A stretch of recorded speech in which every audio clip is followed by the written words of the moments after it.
Um, Cue the music.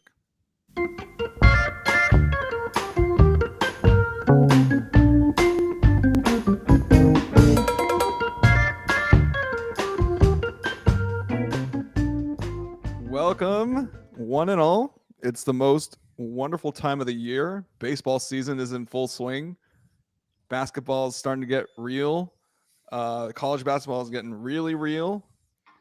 What am I talking about? Welcome to another episode of Everyone Hates Us, a podcast dedicated to the art of winning and the beautiful sport of basket playoff college basketball. Uh, I'm your host, Lee. What's poppin'? It's Murph and Dan in the house. Uh, had a fun weekend, I guess. Murph, I don't know. Did you say we had a fun weekend? Yeah, no, I had a blast. Yeah. It's fun couple days out there in Orange County Friend of the for our friend's show, wedding. Yeah. Ping Chen. I don't know if Ping is a friend of the show, but he is a frenemy of the show. Uh, no. He's in the show Fantasy League at the very Yeah, he's least. on the show Fantasy League. Got married, and it was they spent time in my hometown. I'm doxing the hell out of everybody. It's like spent a lot of time in my hometown, Orange County. Actually, pretty close to where I grew up, and it was a lot of fun. We got to see a lot of cool stuff. I ate great food, which I just need to take a quick tangent, guys. Uh, Breakfast fast food, the Chick-fil-A minis are like, to me, they are so high up there. It's insane. It is straight up insane. Like, so I'm going to tell you about a disgusting thing I did this weekend. So Oh, call time. I think some of us know it. So call time was 10 p.m. or 10 a.m. Sorry, call time for the wedding was 10 a.m. for the groomsmen, and I was honored to be part of Ping's wedding. But so for breakfast they said they had Chick-fil-A, and I was like, I really hope they didn't get those disgusting McMuffins, like chicken McMuffins. Like they have this English muffin with egg, cheese, and chicken, which is about as disgusting as it sounds. And I was like, oh God, I really hope they did this right. So I'm driving over there and I'm thinking about it. I'm like, well, what's Chick-fil-A? I get there, it's a catering tray at Chick-fil-A minis. Problem being, the original call time was 9. So I think this tray was actually intended for the gals and not the fellas. There were two trays. There's two trays? My, Okay. my wife picked them both up. Okay. So there's two trays. But like, the gals need to get them early and they were there bright and early to get their makeup done and all that good stuff. But the fellas were allowed to come like an hour after. And I get to the room. Of course, the fellas are drinking already. And I see this tray of like, there's 12 left. And they are stone cold Steve Austin. Like they are so cold. It's just like, this has clearly been sitting out for a while. Listeners, reader, I did not care. I ate the entire thing. I was just like, just picking them off one by one. Like, oh my gosh. It was, and they were still good. They were still good, boys. Like I just needed some water to help it get down, but they're still good. It's one of the craziest breakfast foods in the world. He was putting them down like we were having the Santori. Because the rest of us, we're enjoying the Japanese whiskey, and then obviously, along with Ping's 10-year-old nephew, we're eating the little Chick-fil-A minis. I was crushing them. they had no chance. They had no chance of making it out of there. So That does sound like a nice combo. I've never had the Chick-fil-A minis myself. I can't remember the last time I've had Chick-fil-A actually, but yes, it does sound quite good. And so for our listeners to clarify, this is a Chick-fil-A chicken nugget, which are kind of like little curly fried pieces of chicken breast, very small morsels of chicken breast, wrapped in this kind of dough, this yeasty mini roll that's somehow sweet and savory at the same time. It's a fantastic little bit. But there's our food minute. We've got a show for you today. I swear there's a show here today. We're going to talk about the people of the good state. I can't even say the good state without like laughing. The people of the state of Minnesota versus the Minnesota Twins. They're going to make a case. Who's going to make a case? Dan's going to make a case. Murph's going to make a case why you shouldn't watch them. Yeah. Which might be the most warm body thing we've had to do on this show. And then Dan is going to somehow try to defend them, which is commensurately the most difficult thing you could do on this show, possibly ever.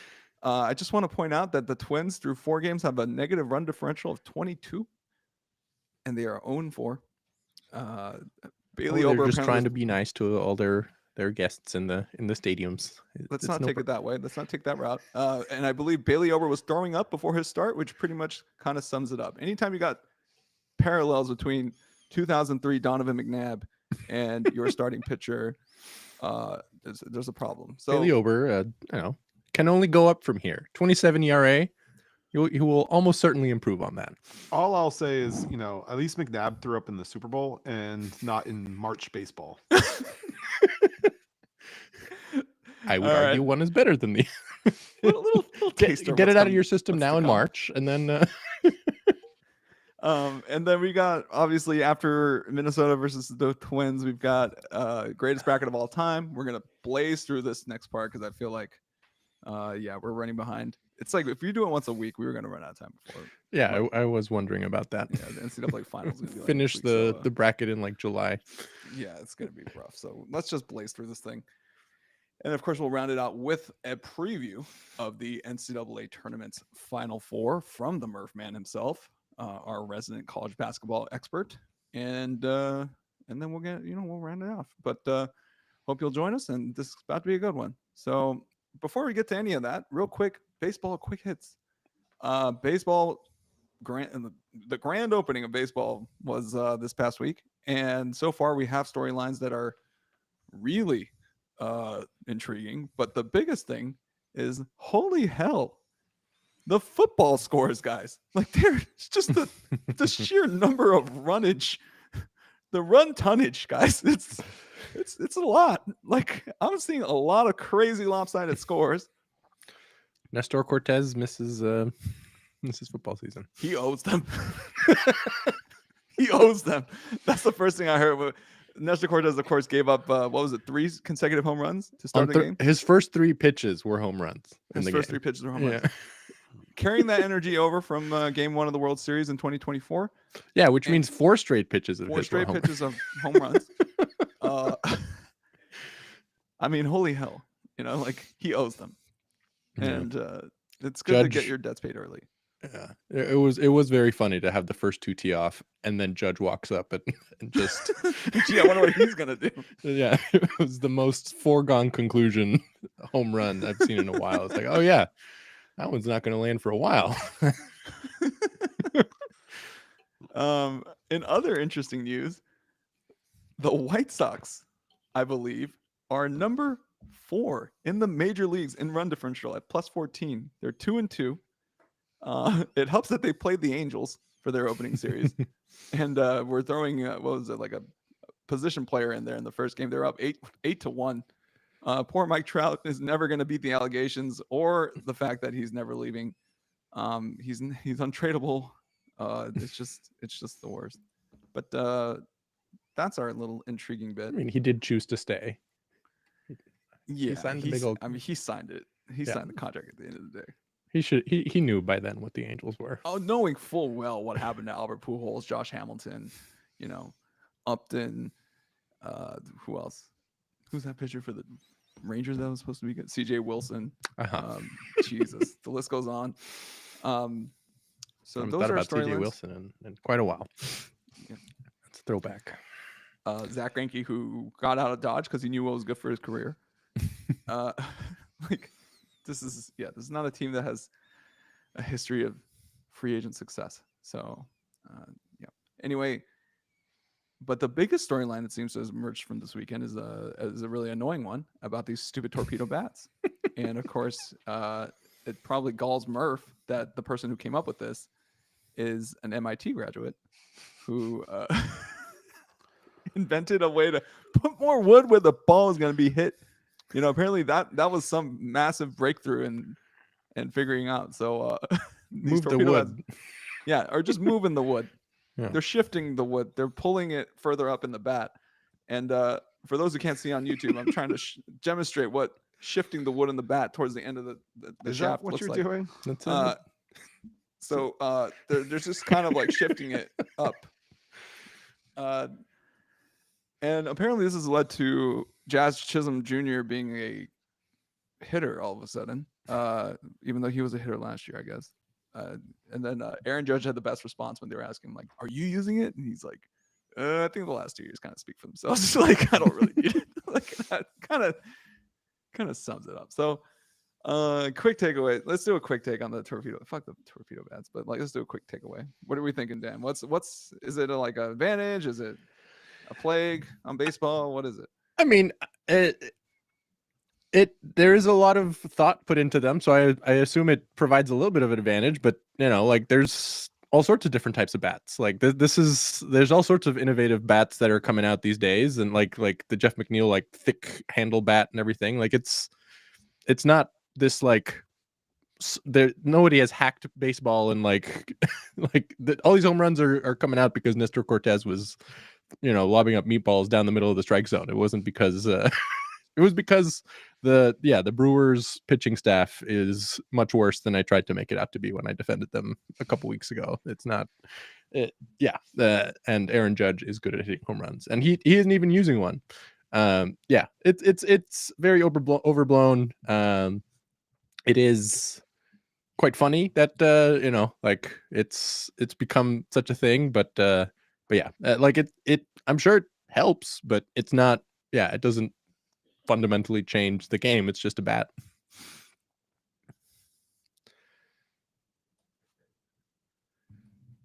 You're muted.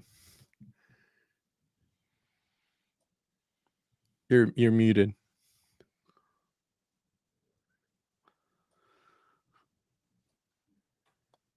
I'm now concerned he can't even hear us. You're muted. I'm sorry, guys. Murph, any takeaways from the torpedo bats? Yeah, I think Dan and you both kind of undersold, I guess, the true scandal in this whole thing, which is like, how does a group from MIT allow a New York City team to be the ones to take advantage of this technological boost? I like that. Relocate them to Manhattan, get them hell out of Boston. I like that. Ooh, that's the real scandal. Then again, MIT has no fealty to anything or anyone, so except the printed number. I'm just waiting on metal bats to make a commback. They're never gonna do the metal bats. That's. I just want Aaron Judge to hit 575-foot home runs and commit homicide in a baseball game. That's what I'm really waiting on, guys. Yeah. We have to wait a few years till we get closer to the Blurns ball from Futurama. Steroids are mandatory and and metal bats and all the make it a little more exciting. Speaking of mandatory steroids, that's a good segue into where we're going. Jerickson Profar suspended for 80 games for testing positive for a masking agent for steroids. And apparently, that whole season that he had last season that, got him the bag was manufactured by some malfeasance, shall we say. So Jerickson Profar is gone for 80 games. I mean, who is the biggest criminal here? That's what we want to know. And of course, Profar tested positive. So fair play to him. So aside from Profar, who is the one that's doing all this? Like, who's the real asshole here? I mean, it was quite funny to fully understand the off-season workouts that that supposedly he led to his breakout year last year with the Tatis family. It really adds a lot of context to the improvements that they worked on together. So yeah, I'd like to shout out to the Tatis father and son duo and their role in all of this. Those damn ringworms. Murph, what are you thinking? I mean, just what a season from hell for Braves fans. We're only like a week in. Where are they? 0-5 at this point, which obviously isn't great. You got the Dodgers coming up. That's gonna be a tough series. You just lost Profar for 80 games. Acuna is still not back. I believe with the Lopez going to the IL. There's now nobody above the Mendoza line in this lineup. I mean, obviously this lineup's a lot better than they've shown. The Padres pitching was fantastic, but just has to sting to get 4 games swept by the Padres, and then you basically overpaid this guy because of how he performed for the Padres, and the Padres eliminated you from the playoffs last year, and then that big signing that you got just is gone now for half the season. So that is just absolute rough. That the last 7-8 games that they played against the Padres, pay this guy, gone for 80 games. Tough. That's just tough. Hey, they broke their scoreless inning streak last night. They should be celebrating. Congratulations to them. They were the Dodgers were also no-hitting their opponents through, I believe it was close to 7 innings or something crazy. Yeah. Or no, 10 innings or something insane, like across 2 games. And so they broke up the no-hitter too. But Alex Anthopoulos is like just going through it this year. I can't imagine this guy's on the hot seat after all the success he's had, but geez Louise, what a year. I'm gonna read Jurickson Profar's statement real quick because it's pretty funny. If you understand what he got tested positive for. So okay, the MLBPA is releasing the statement below on behalf of Jurickson Profar. Braves fans, today is the most difficult day of my baseball career. I am devastated to announce that I have been suspended for 80 games by MLB and the commissioner's office for testing positive for a banned substance this offseason. This is especially painful for me because anyone who knows me and has seen me play knows I am deeply passionate about the game. There is nothing I love more than competing with my teammates and being a fan favorite. I want to apologize to the entire Braves organization, my teammates, and the fans. It is because of my deep love and respect for this game that I would never knowingly do anything to cheat it. I have been tested my entire career, including 8 times last season alone, and have never tested positive. I would never willingly take a banned substance, but I take full responsibility and accept MLB's decision. I am devastated that I won't be on the field with my teammates for the next 80 games.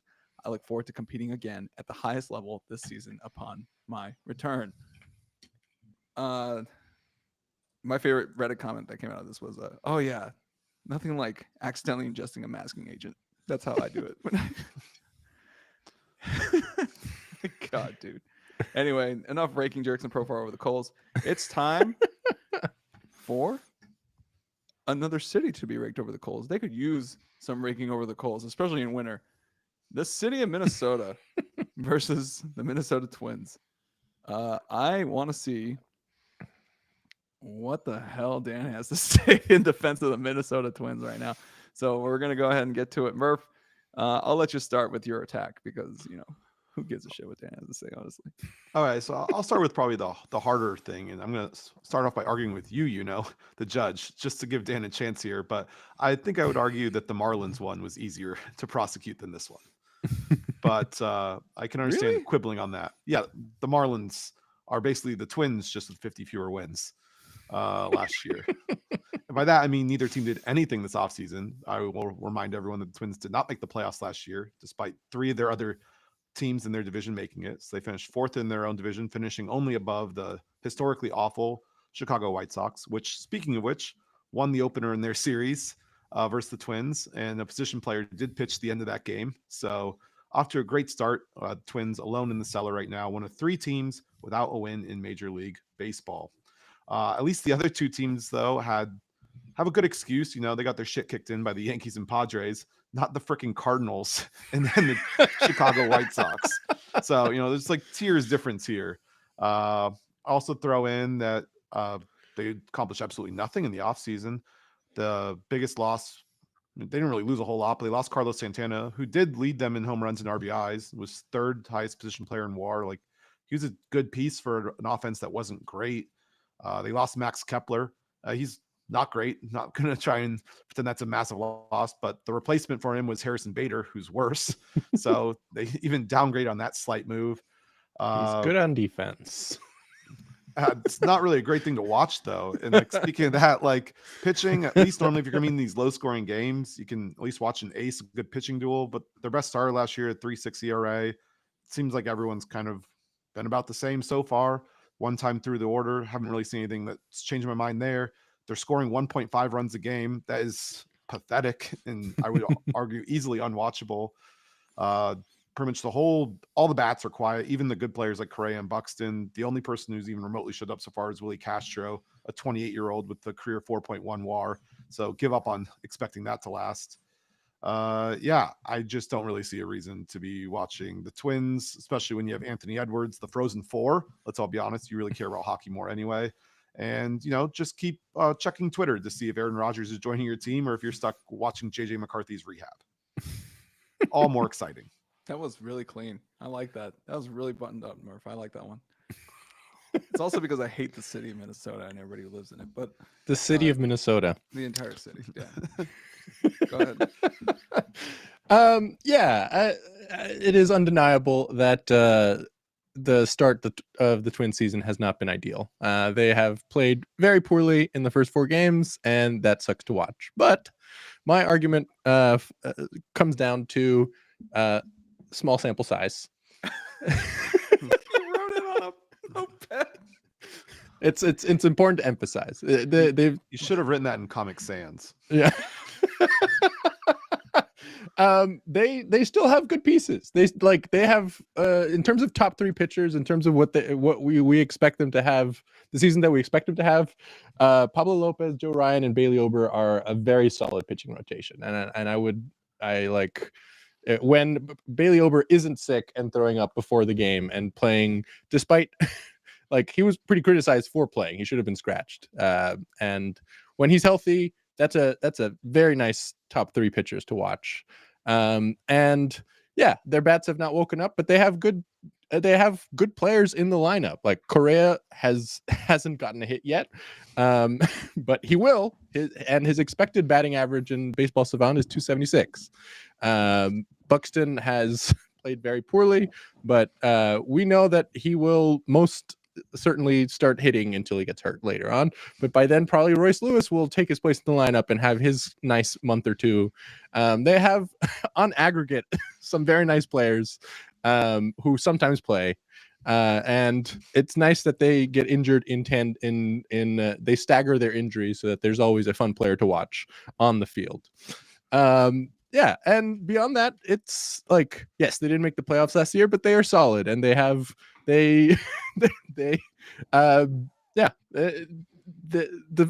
foundation is there. And I keep going back every time we talk about AL teams, like it's not going to take much. Like the division is wide open, and any team with a pitching rotation like that has a chance. And there's those top 3. But I would argue Simon Woods Richardson is also solid, and Zebby Matthews, who is waiting in the wings to replace Chris Paddock's corpse in the pitching rotation, will also be solid. And they also have the number 3 prospect in baseball, Walker Jenkins, who probably won't be up this year, but if this year goes off the rails, they'll have something to look forward to. So why would you watch this year? Everything else I mentioned. I mean, I don't know. Like, it seems to me like all you're advocating for is for them to, watch the St. Paul Saints. But even outside of that, the pitching rotation's nice, but it's a bunch of mid 2s to like mid 3 like number guys. Like these aren't top end 1s. These aren't top end 2s even. It's just a bunch of kind of good starting pitching, which I will admit is like there's a dearth of in the MLB, especially how much length they have with it. But like I said, the top guy had a 3.6 ERA last year. If you're watching your offense score 1.5 runs a game, you're not watching Randy Johnson trying to hope he can eke out a 1-0 win for you here. You're going to just watch yourself lose a 3-2 game that's maddenly frustrating. But the way the Twins are set up, it's funny that you brought up all the injury history, and the one person you didn't bring it up for was Carlos Correa. Oh, well, yeah. I mean, yeah, I definitely count him in that staggered injury list of players. Yeah. So, yeah, I mean, this beginning of the year typically is the healthiest you'll be all year, and Royce Lewis is already on the IL. I believe it was, I think Correa or one of the other players saving was him for later. Today. So, you're already kind of falling against it a little bit here. Also throughout though, I mean, if you're a Twins fan, I know what you're used to. You're used to kind of going through the division, sneaking in the playoffs. Well, you're the fourth best team in this division. So just watch one of your other division teams. You can watch them go make the playoffs, and then you can watch another AL Central team lose to the Yankees, because that's how we ran into the mess of the Yankees in the World Series last year. Is the Twins derelicted their duty to be the cannon fodder for the Yankees, and instead 2 other AL Central teams decide to lose to New York. So they can find a lot of solace watching Detroit, Kansas City, or Cleveland that will accomplish the same nothingness that they have accomplished.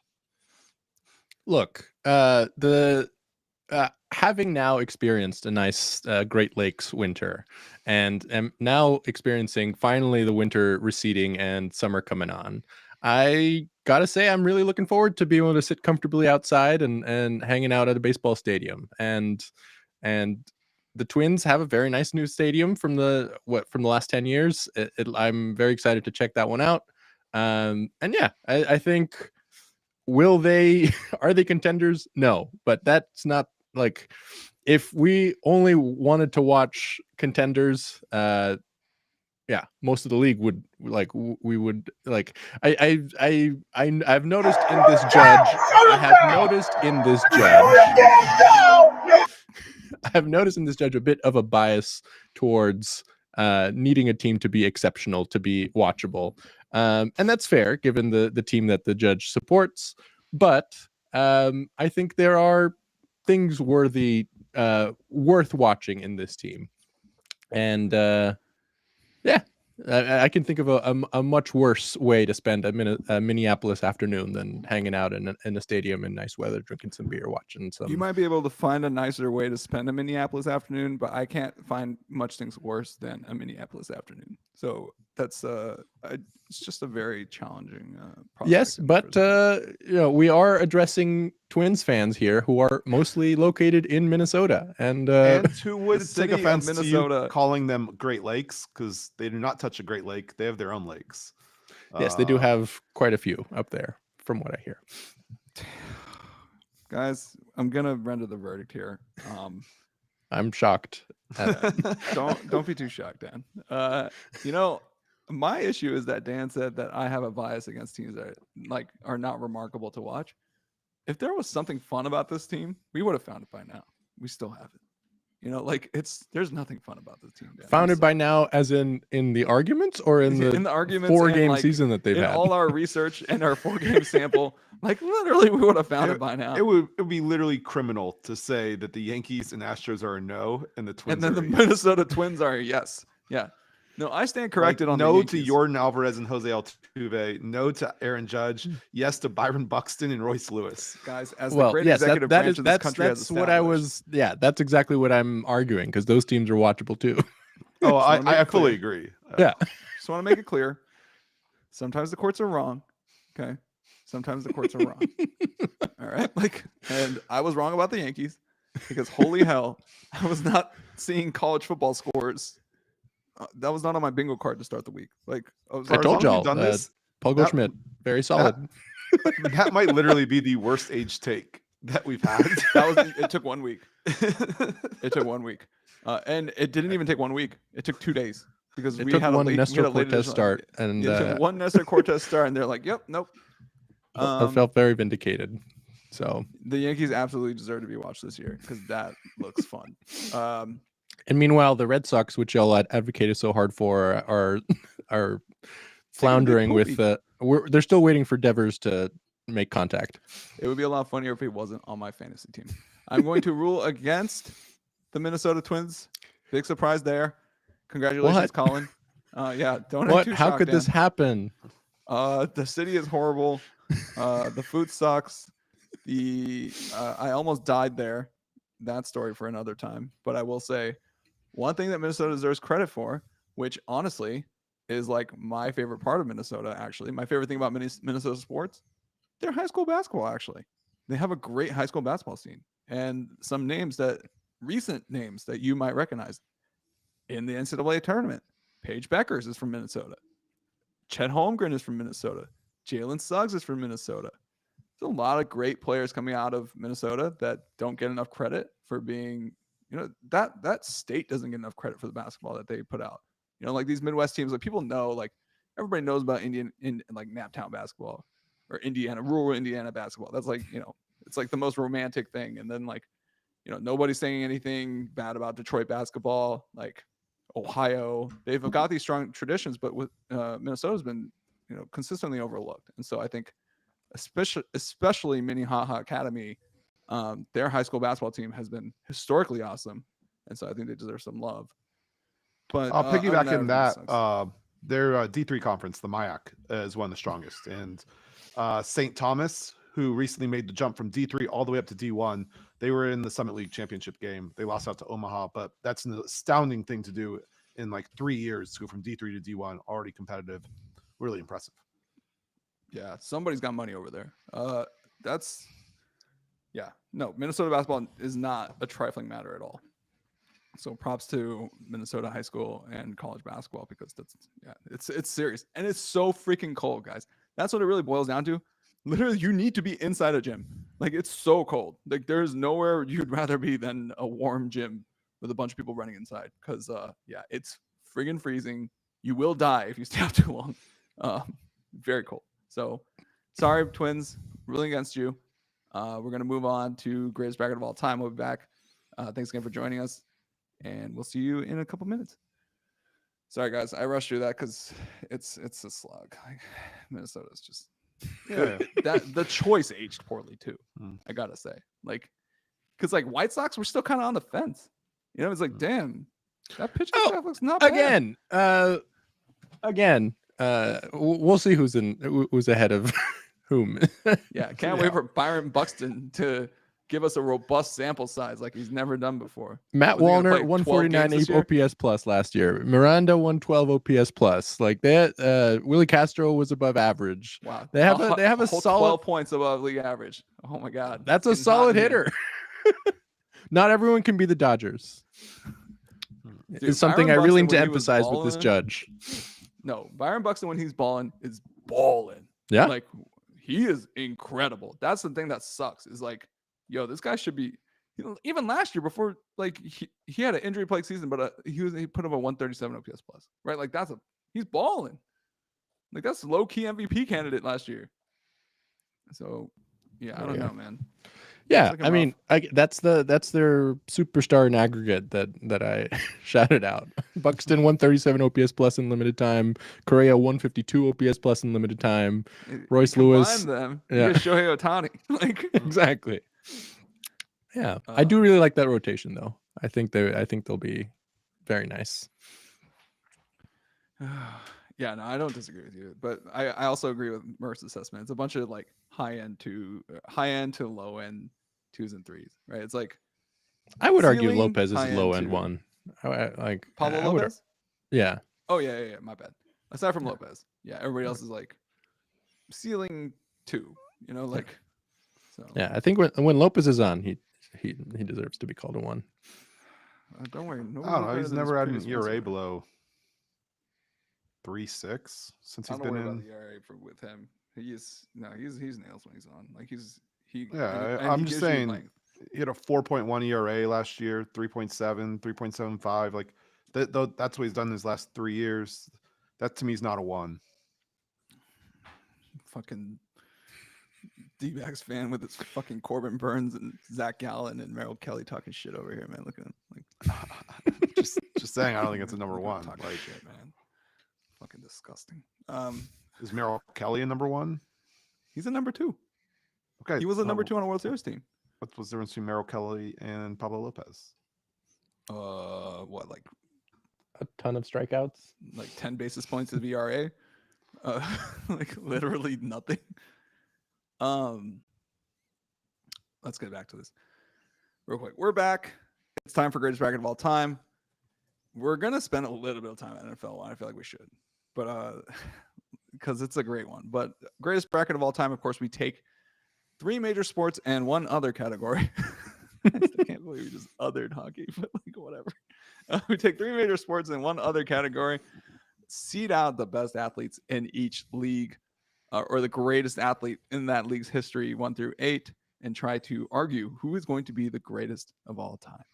Well, last week we did the NBA category where the survivors were, drumroll please, LeBron James, Michael Jordan, Kareem Abdul-Jabbar, and Bill Russell. This week we'll settle NFL, MLB, and what's it called? Sorry, the other top 8 seeds. I feel so bad calling them the other, but we'll get through it. And I would argue that the other is the most loaded. Oh yeah. Yeah. Oh yeah. It's a bracket full of goats. Except for Messi, but that's fine. Jesus fucking Christ, we are not doing that today. All right. Sorry. All right.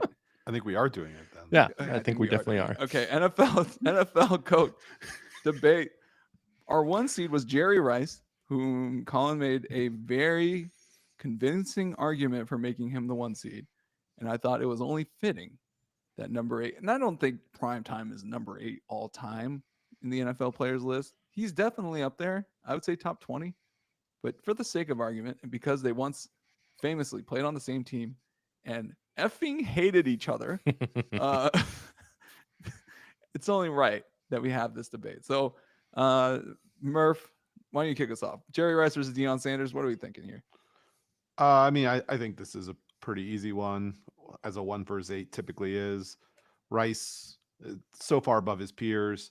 Deion, he's really probably the apex when you think of a cover corner and playmaker. But we've seen guys like Darrelle Revis, Champ Bailey, who also kind of fit that mold even recently. I'm not saying they're like necessarily prime time, but they're close enough. I mean, Deion, one big gap in his game. He was not a very good tackler, was not a very willing tackler, did not want to tackle. Jerry Rice, there is no hole in his game. People said he wasn't fast, but you look at how many deep catches, his yards like per catch and everything. He was able to be effective deep ball receiver with or without. It did not matter. Yeah. Exactly. So you know, Jerry Rice, longevity, Jerry Rice, peak, Jerry Rice. Even when they went to head, Jerry Rice averaged 6 catches for over 100 yards and a touchdown. That's his career averages against Deion Sanders. I'd say it's a fairly decent game, although it's below average for Jerry Rice. That's a good game from your wide receiver 1 versus one of the best cornerback of all time. I just don't see it's on the tape, it's in the stats, it's everywhere. Jerry Rice better than Deion. Those are some disgusting head-to-head stats. Disgusting. What are you stopping, Deion? You can't stop a nosebleed. This guy's got 100 yards. Oh my gosh. Dan, what's your takeaway here? Yeah, I mean, Deion is lucky to be included in this bracket. He's only here because we set the rule of only 1 player per position. Yeah, this is as cut and dry as we're going to get. This is even more lopsided than this is the most lopsided matchup I think we have in our entire bracket, even over LeBron and Kobe. Wow, that's saying something. I don't think that's too far off the mark. I think the real question is Prime really the greatest corner of all time? Like, it's like a legit question, because we play a much more corner emphasis style of NFL these days, and where, like, you know, they are very essential to the defense. And so we are seeing like just superior gifted athletes who are, again, ready to tackle. To Murph's point, I thought that was a really good thing that he brought up. Mm-hmm. Is that, you know, Deion wasn't a willing tackler, kind of like he was a pretty player, but just physically, when it came to the physicality part of football, he didn't really stand out. So, yeah, easy one. One thing I will give Deion before we close this on him, though, is I do think he actually ages up better in today's game than the 90s when he played, just because people are running less, even though running has picked up recently. And also the DPI, OPI rules have become a lot more strict. Deion was not a physical guy. And one thing that people did used to do is try and get into his body a little bit. He's quick as hell. You know, his back pedal is amazing. I think he actually flourishes better in this more less contact game down the field than we have now. And I will say, as for someone, when you look at championship odds, his ability to flex him in as a punt or kick returner in a playoff stretch, you're obviously not going to do that in the regular season, does, I think, make him a little bit more valuable than your average QB1. I've never heard of Darrelle Revis or Champ Bailey returning kicks. I think Champ might have done it a couple times, but I never remembered Revis ever returning a kick. Yeah, I'm fine with having him as the best corner of all time. He obviously was a great player, but yeah, this matchup is not pretty tough for him. All right, moving on to our next one. We have the Tom Brady. That Tom Brady Ray photos. Lewis. Who This one's kind of testy. I smell upset water here, like a little bit of upset brewing.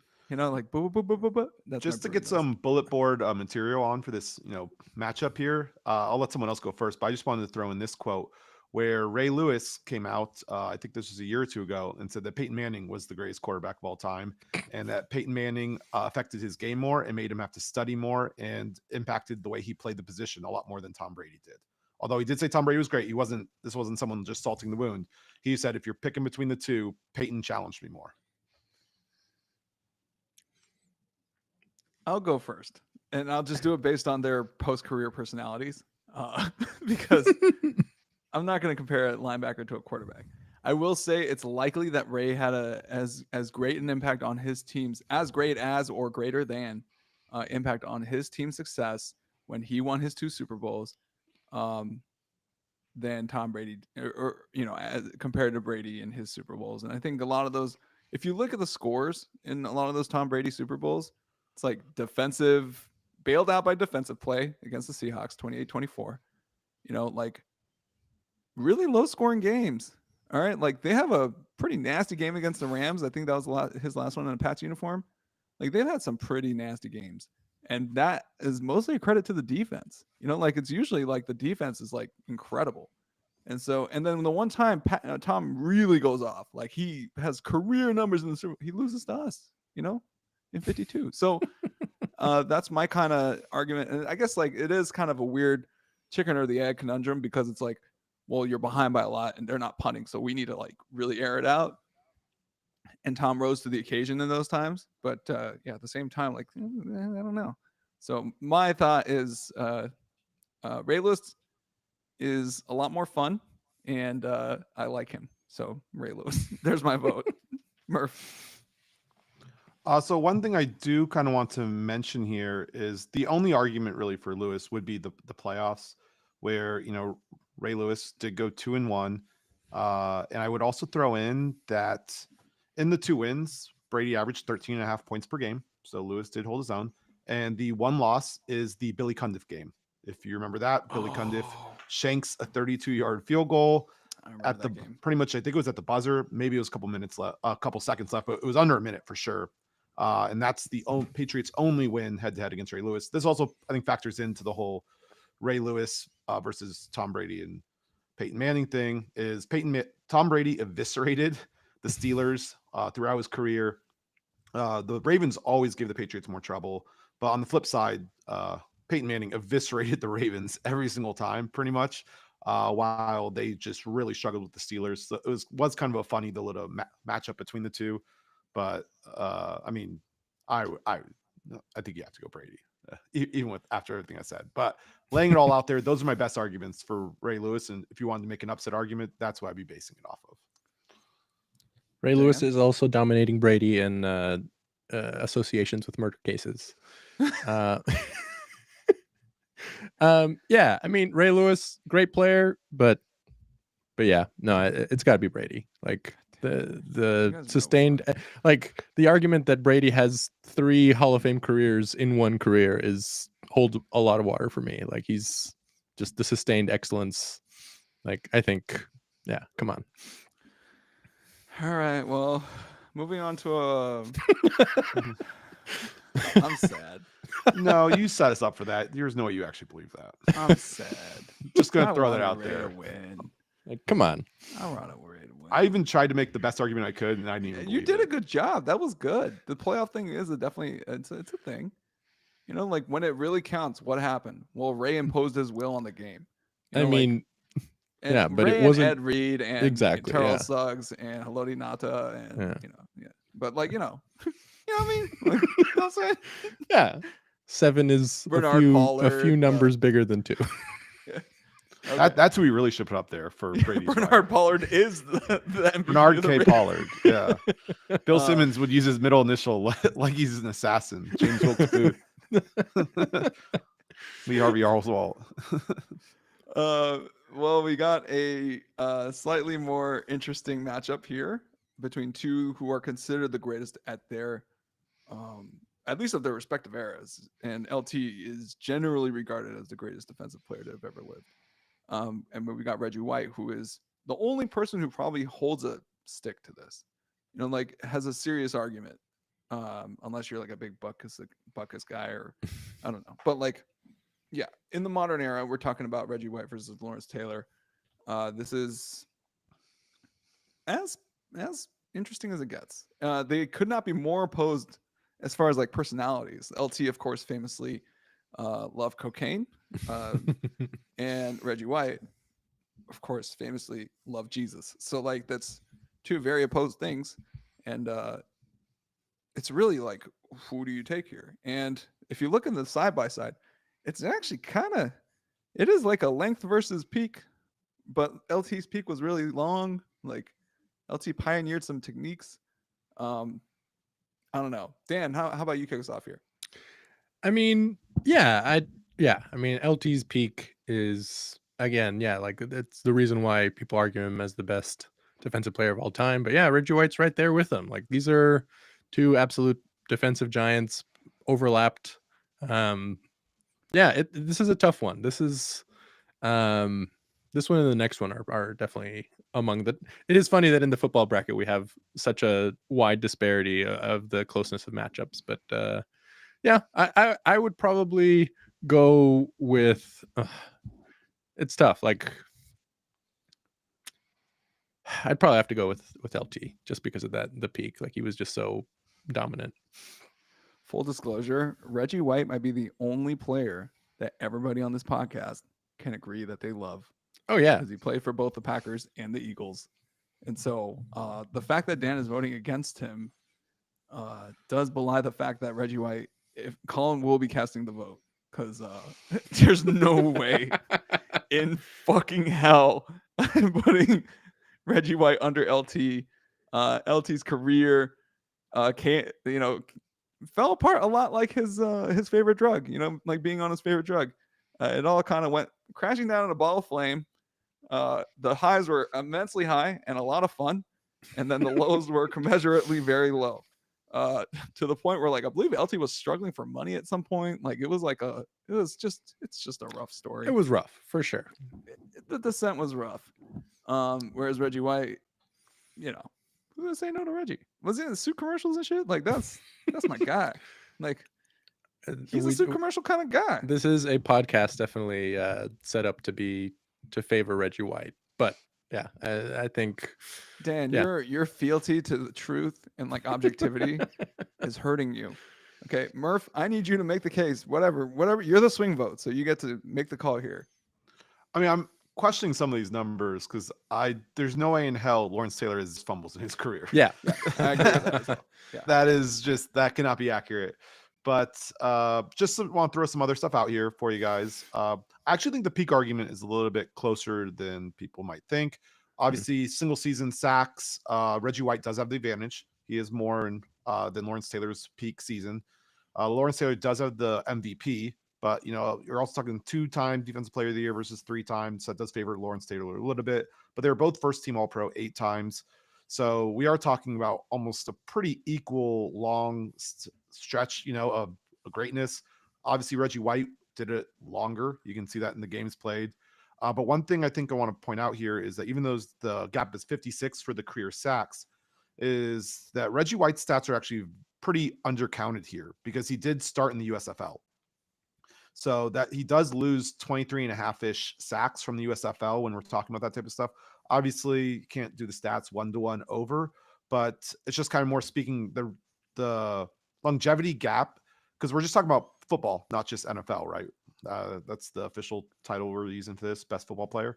So, or professional football. So I think from that, I think the longevity gap increases enough for Reggie White that I am biased. I fully admit that, but I think at the end of the day, I kind of was leaning towards Reggie White, and then I saw this amazing quote, and I'm just going to kind of let Lawrence Taylor just decide this for me.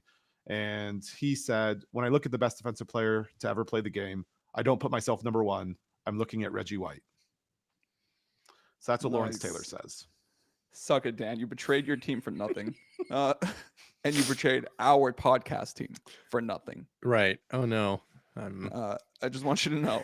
No, I'm so happy Reggie gets to move on, and that's very modest of LT to say. I think. Yeah, I'm not bothered by this. Yeah, I don't think anybody's bothered by this. We're happy with it. Also, throw out biography-wise, Lawrence Taylor is a banger. Very exciting, very X-rated. It's what do you expect?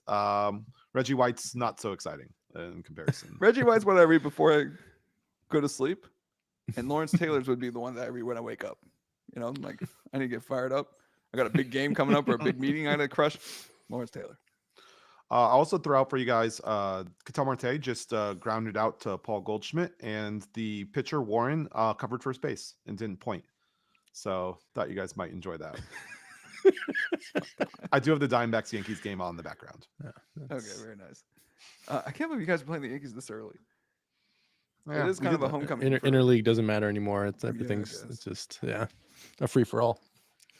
Well, you kind of have to because it's 15-15. You otherwise like teams aren't playing. Yeah. Okay. Moving on to our next matchup. Okay, Jim Brown. Yeah, my nickname for him was Literal Jim Brown, which is not his nickname, but it is Literal Jim Brown. I think you mixed up Barry Sanders' nickname with Reggie White. Oh, sorry. And then I didn't even put Barry Sanders' nickname on here, which is awkward.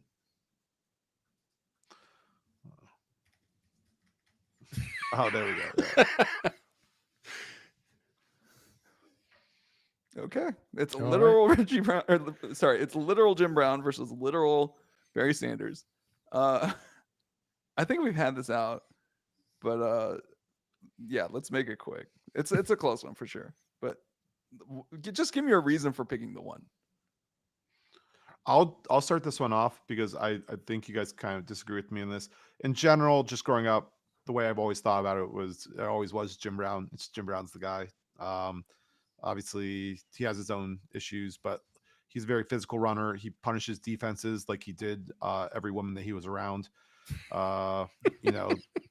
So this is a guy that is shit is out of pocket, Collin. Like legit. Like I have to interject. That is so out of pocket, dog. You cannot say that, bro. Like what the fuck is wrong with you? Oh my lord! It is worth mentioning though. It's out of pocket as hell though. Like the way the phrasing on that is just fucking insane. Like. It needs to be discussed. Not like that. Like it was like a one-liner that he just slid in there. Like, oh yeah, by the way. I mean, it was meant for the intended effect here. But yes, I think for keeping it on the field, I would lean Jim Brown. Yeah, go ahead. If we're keeping it solely on the field, I think it has to be Jim Brown just because of how dominant he was versus his own time. Like he was like he's Jim Brown, literally Jim Brown. He was so important. Kind of sucks a little for his on the field legacy that his peak was right before the Super Bowl era, so he doesn't get included in that part of the NFL like pantheon as because sure those Browns teams would have won a Super Bowl or 2 or 3. But for me, the other stat that he dominates Barry Sanders in arrests for assault comes into play, and I would that matters to me enough to cast my vote for Barry Sanders. I think because Barry Sanders was also excellent on the field for an extended period of time, and he made the Lions relevant basically single-handedly for a decade. And that is a crazy achievement. And but that wasn't enough to put Reggie White over Lawrence Taylor. Very interesting. I think to me it's different. But yes, I do. I'm happy either way. This is a very close one, and on the field, I do agree Jim Brown was better, but I will vote for Barry Sanders here because I don't think it's just about on the field in this case. Okay, I'll cast the deciding vote. Obviously, the real argument here, guys, is Jim Brown versus O.J. Simpson, longevity versus peak. I think we're. Well, I wouldn't necessarily put him on that tier. I think there's tiers even to felonies. But it's like, would you rather have a high peak or would you rather have longevity? Okay, I'll stop. Anyway, I think Jim Brown's got to sit this one out. If we're going into the kind of what I talked about with the basketball one, right? It's like, hey, this is a really ugly like thing to have on your resume.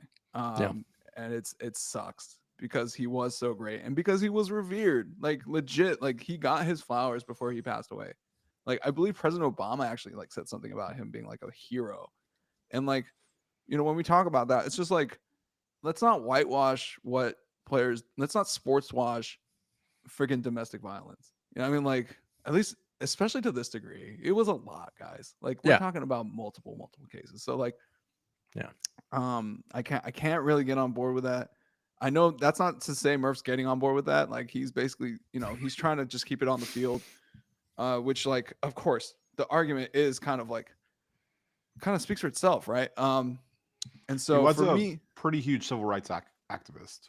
Yeah, he was a deeply complicated figure because he was he fought and he was a very important social figure for a long time, but he was also a pretty horrible person in his personal life. He beats, but he saves. Yeah. But he saved way more than he beats. I'm the one that's out of pocket. I'm referencing a joke, okay? Like, and you guys know what I'm referencing. Anyway, yeah, no, I'm kind of like, it's a mixed legacy, but the thing about me is like, I just don't like the sports washing part of it. To put him as the GOAT,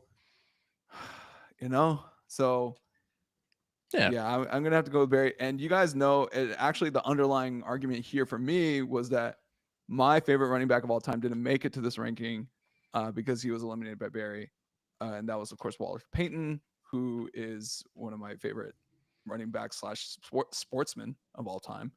And for me to support Walter Payton, even though Jim Brown had all that, and to try to put Jim Brown over when my reason for loving a lot of these guys is just how upstanding men they were. Like, despite playing an extremely violent and like crazy game that is oftentimes like the personalities are on the fringes of society, like they are kind of like out there because they're athletically out there. They are like always outliers. Like when we talk about jocks being like entitled or crazy or whatever, we oftentimes forget that these are people who have abilities that nobody around them possesses. They are like consistently being told and proven that they are better than the person next to them, and it's just like, to have the restraint to be able to understand like, hey, this is just me as a sportsman, who I am as a citizen also matters. Like Walter Payton embodies that for me. And so I wanted to really, pay tribute to Walter by putting Barry Sanders over Jim Brown. And it really is just about that. I know like Jim Brown's legacy is mixed. It's not necessarily negative. It's not necessarily that he was a bad person. It is that the effect of sports should not be the sports wash, like, what I'm saying? Like, sorry, Turkey Sheep. The idea is not to just wipe it over with sports and then hope that everything gets worked out. That's kind of goes against what I think it's about. So, yeah, I'm going to cast the deciding vote for Barry Sanders. Barry Sanders advances, but I mean, it's literal Jim Brown, guys. Like, on the field, there is no fucking argument. Okay, on the field, I'm sorry, there is no freaking argument on the field. Barry was great. He left a lot of meat on the bone. I'll tell you that right now. So I'm just kind of, it sucks because Jim Brown was the embodiment of greatness. But I can't do it because it is close enough, and that's a huge credit to Barry. It's close enough. Yeah, I mean, he was All Like, right. I feel like we sort of undersold. Yeah, Barry was a great player, but it's just He absolutely. It is friggin' close. Because if you compare, you can't really compare eras, but if you do, the production that Jim Brown had was insane. It's not a question. We're going to move on to the other category before we get into our next matchups. But just to review, we, of course, have our final four in this bracket as being Jerry Rice, Tom Brady, Reggie White, and Barry Sanders. Eliminated are Deion Sanders, Ray Lewis, Jim Brown, and Lawrence Taylor. LT eliminated in the first round is kind of crazy, guys.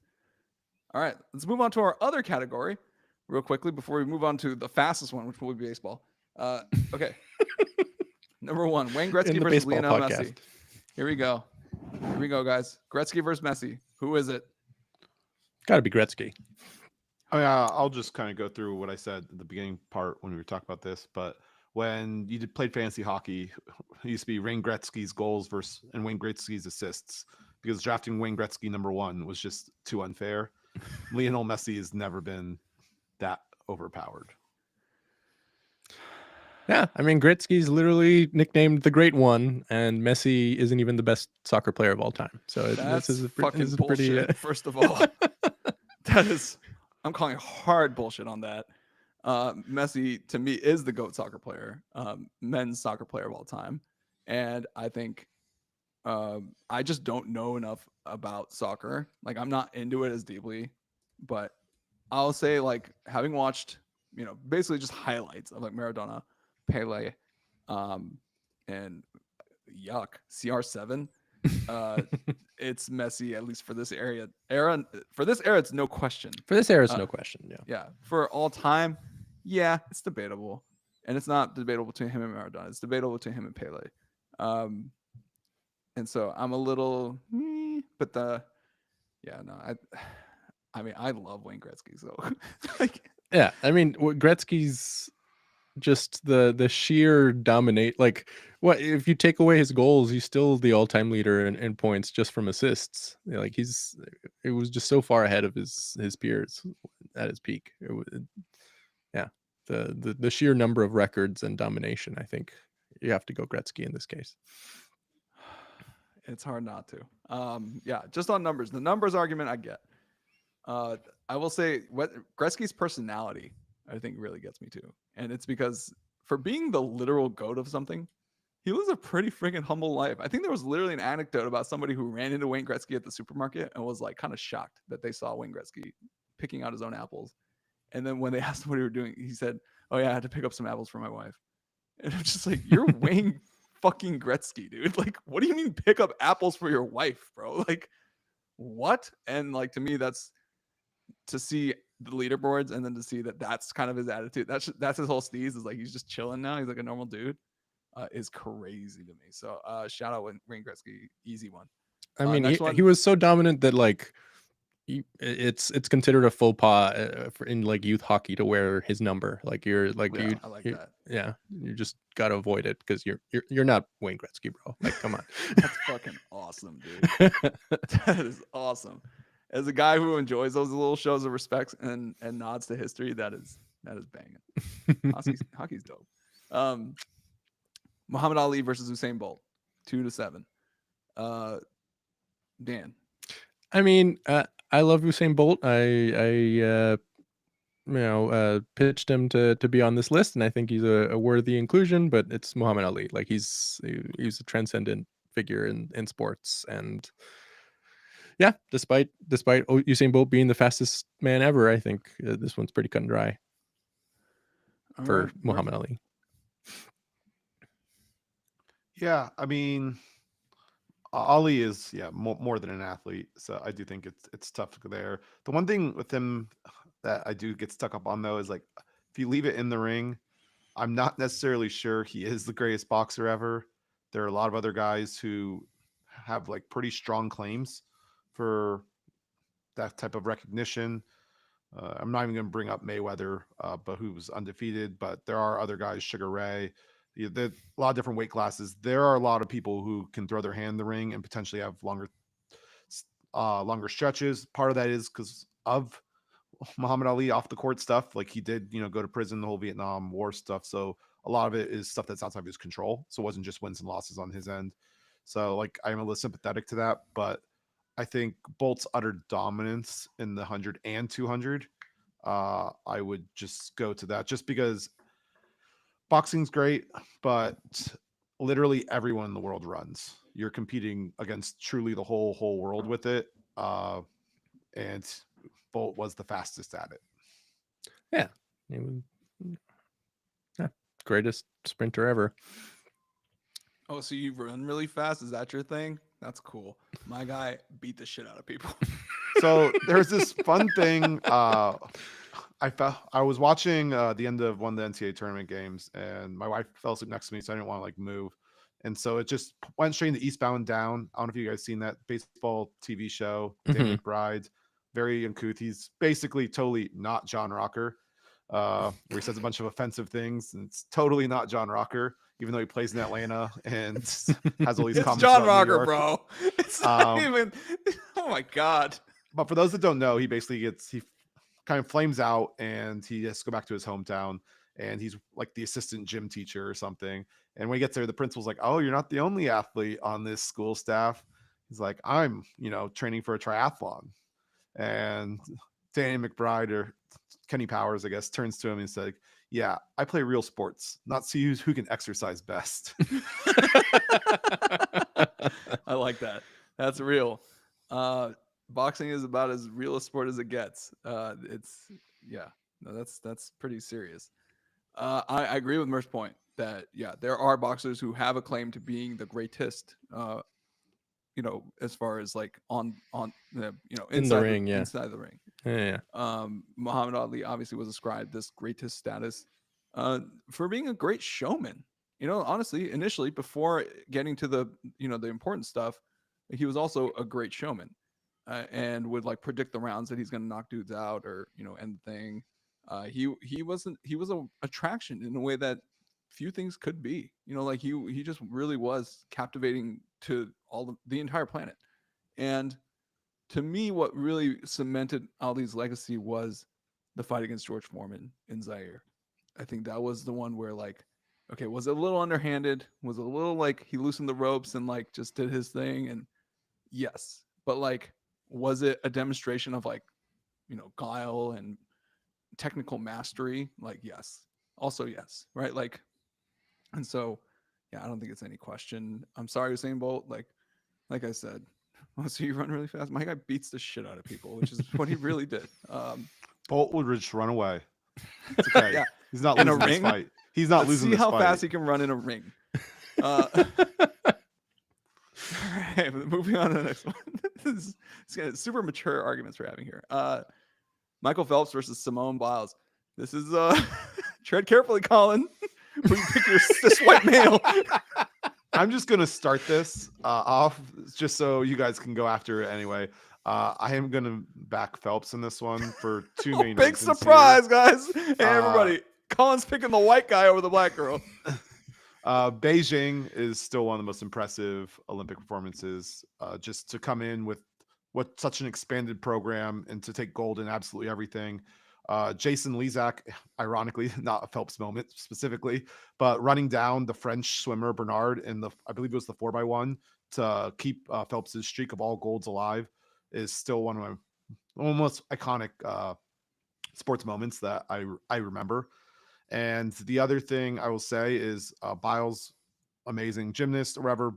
She did have the twisties on the one Olympic run. Phelps never really had an off Olympics. Like he had the peak, which is Beijing, but all through it, he was a consistent, like big time performer every time it came to the Olympics. And I realized gymnastics is a lot more, there's a lot more stress on you than swimming.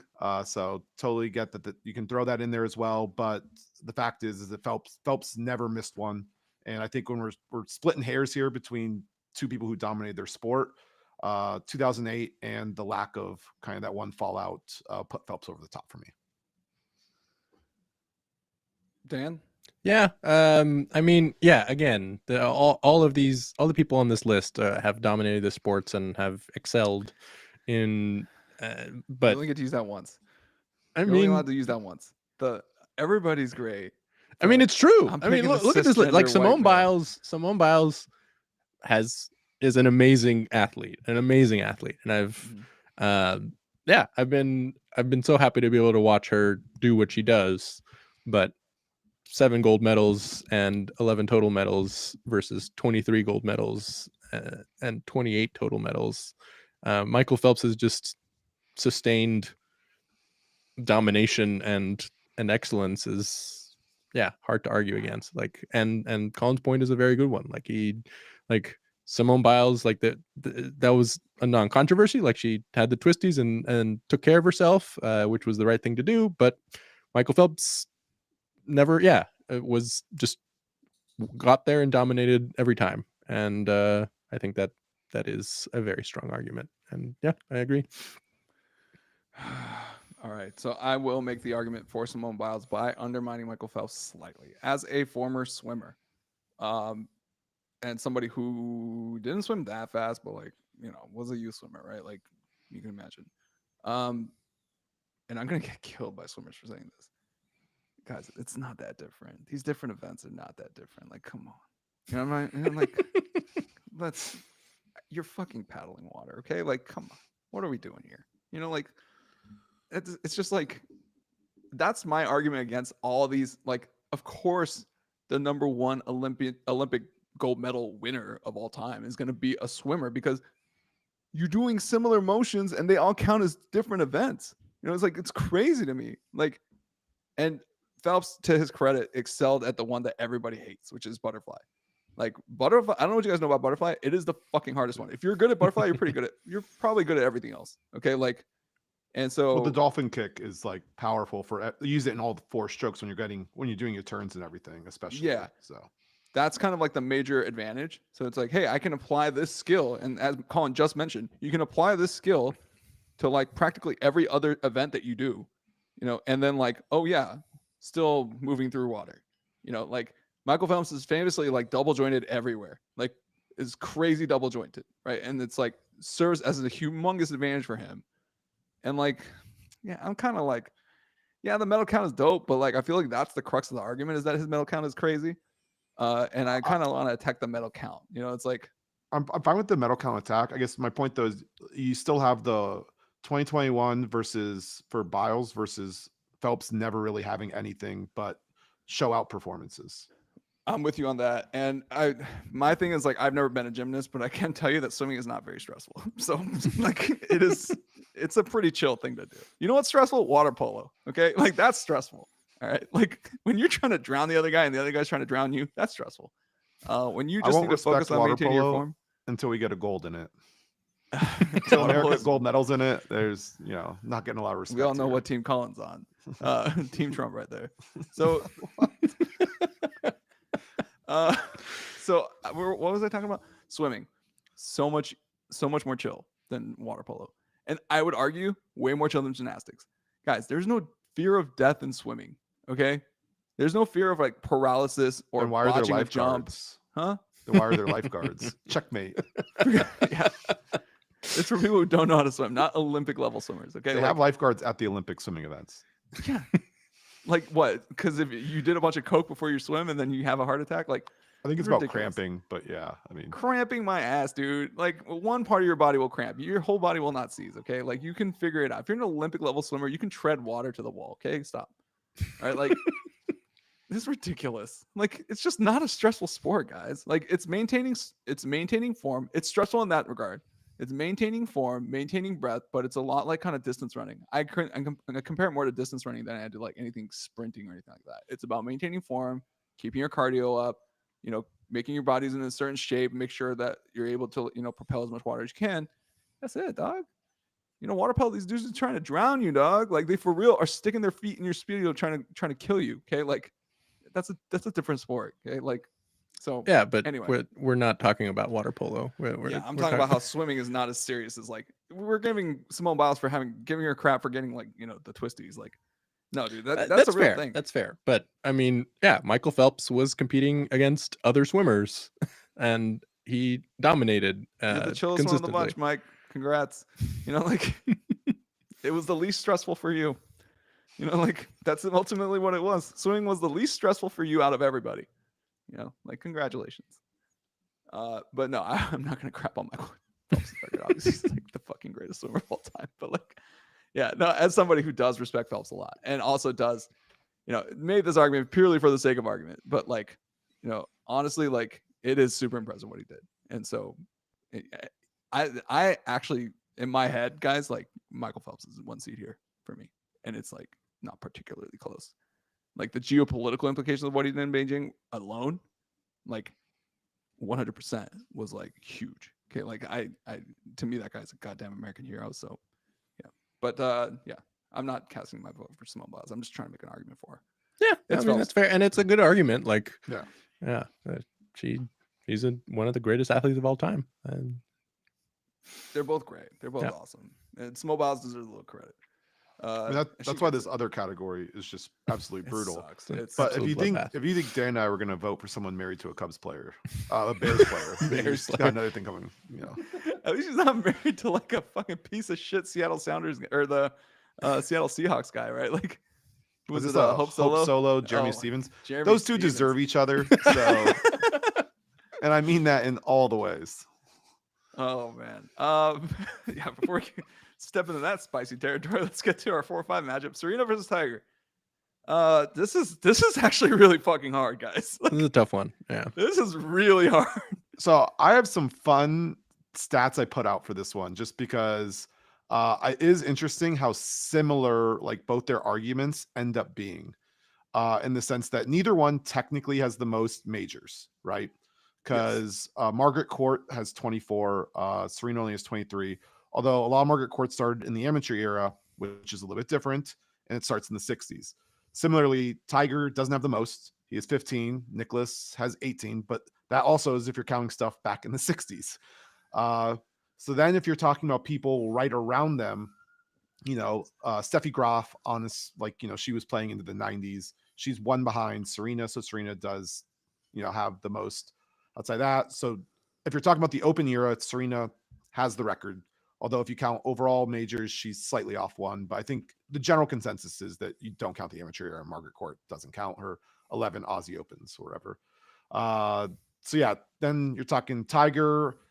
I think you have to compare him to Jack, right? Because that's kind of what we're doing here a little bit.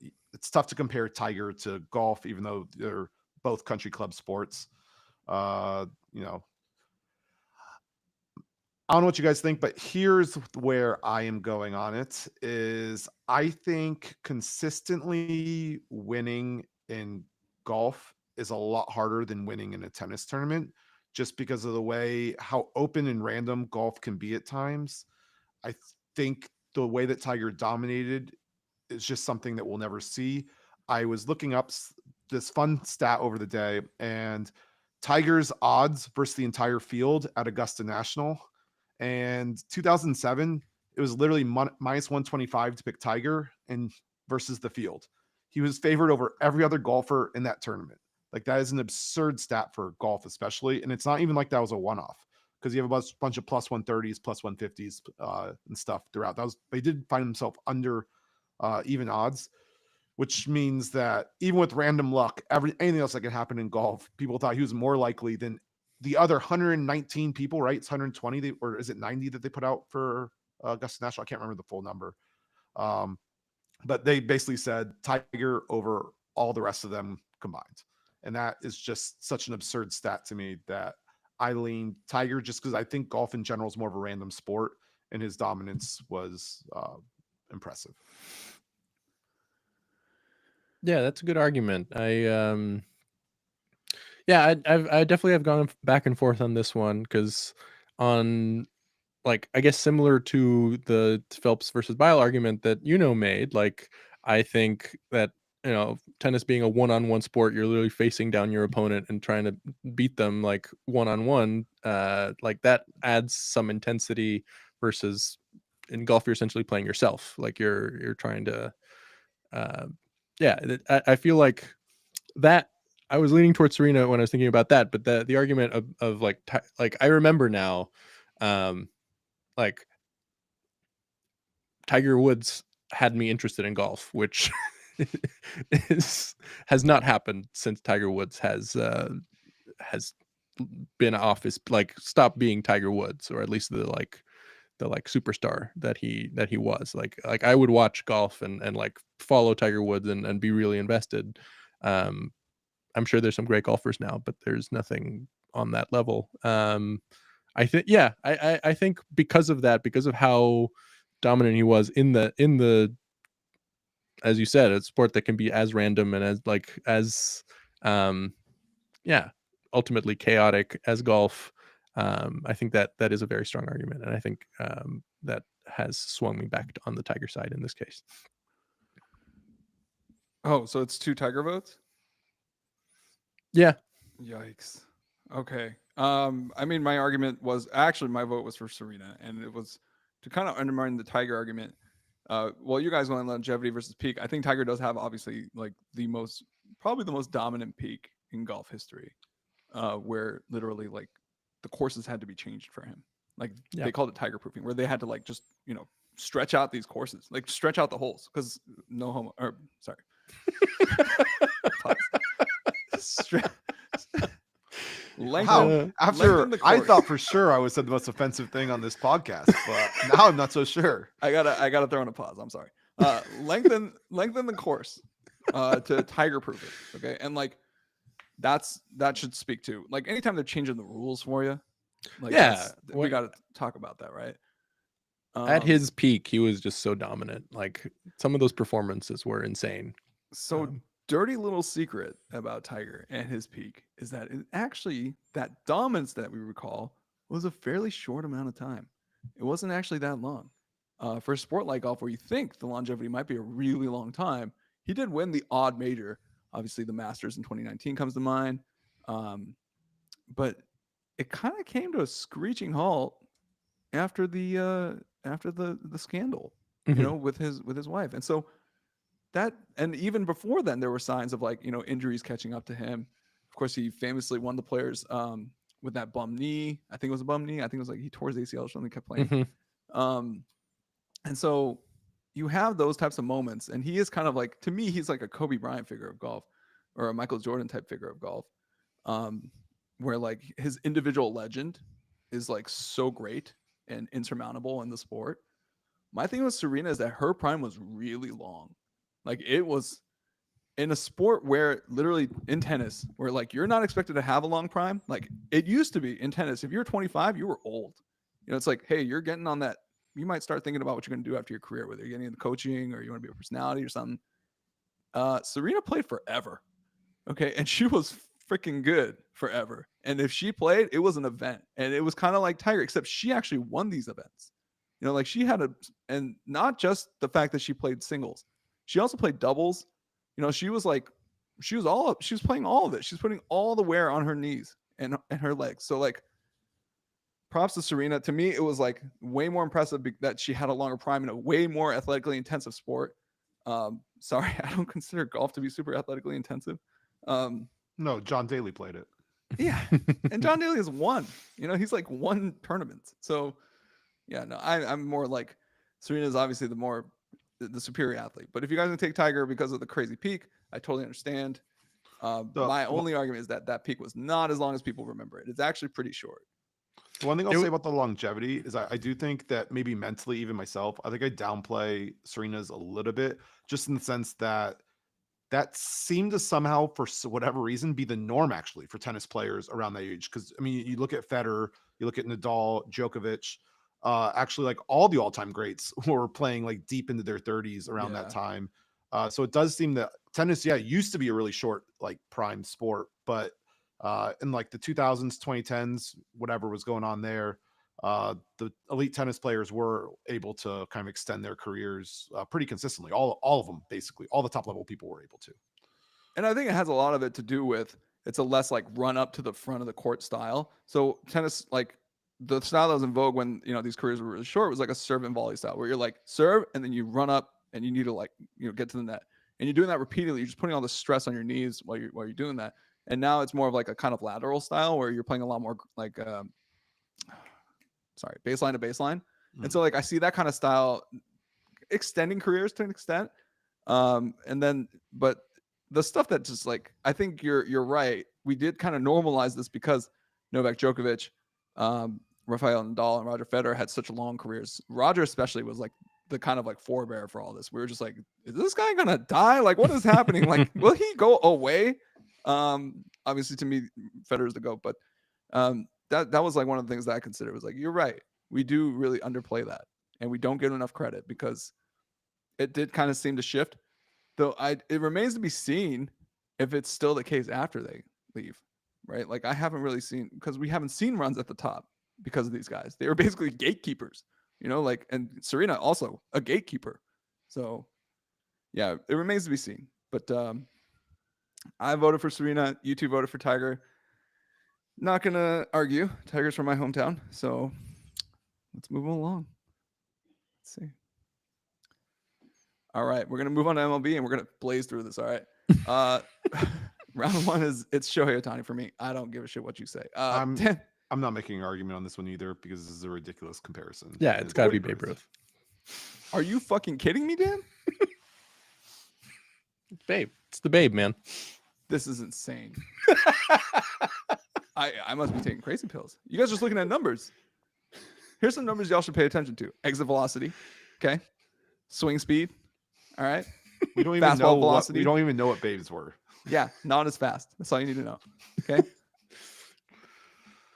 Bro, are you kidding me? just watch the damn game. Don't look at the back of the baseball card. Watch the game. Shohei's great. Check The back in. greatest. Greatest. Check back in a few years. We'll see. Motherfucker, this is insane. Dan, you of all people, you quizzling. Oh god. I'm sorry to remain loyal to one of the all-time great players who sort of made the game what it is now. It's disrespectful bullshit right here, man. This is fucking insane. Shohei Ohtani behind Babe Ruth. He's better than Babe Ruth. Am I crazy here? Am I the what? We're not even willing to discuss this with you. This is insane. That's how ridiculous we think This you're is being. bullshit. This is number one bullshit. Okay. Corbin Carroll just went yard, 2-run homer. Congrats to him and your fantasy team. Yeah, Dan. Feel the pain. The Oh, comeback no. starts now. Cardiac backs, baby. All right, 2-7. It's Barry Bonds versus Hank Aaron. This is actually like a steroid, no steroid argument, I guess, right? Like, Yeah. it kind of is just that, right? Like, I think you guys know where I stand on this, and yeah, it's definitely Bonds, as far as I'm concerned. So yeah, I mean, just his peak. He also has more home runs, which was Hank Aaron's best attribute was the longevity, and Bonds kind of pipped him at the end anyway. Dan? Yeah, I love Hank Aaron. But yeah, I think it's got to be Bonds just from the absolute dominance that he had, especially at that peak. But even before that peak, he was just, yeah. I think it's got to be Bonds. I feel like I'm Clarence Thomas at the Supreme Court right now. I'm just like watching these fucking votes like float past my head and just being like, well, fuck. Hank's over here, like just a lot of representation on this list in the table behind me, but We I'm also glad had we can all signed see Barry past our Bonds biases. home run ball. We used to have one. It burnt down when our house did. You had a Giants home run, like a Barry Bonds home run ball? Signed What by the Barry Bonds. fuck? Well, you know why it's not that valuable, Colin? Because there's Because like it's 760 of them. Because Okay, it's like- ash. burnt ash. oh yeah, that too. Damn.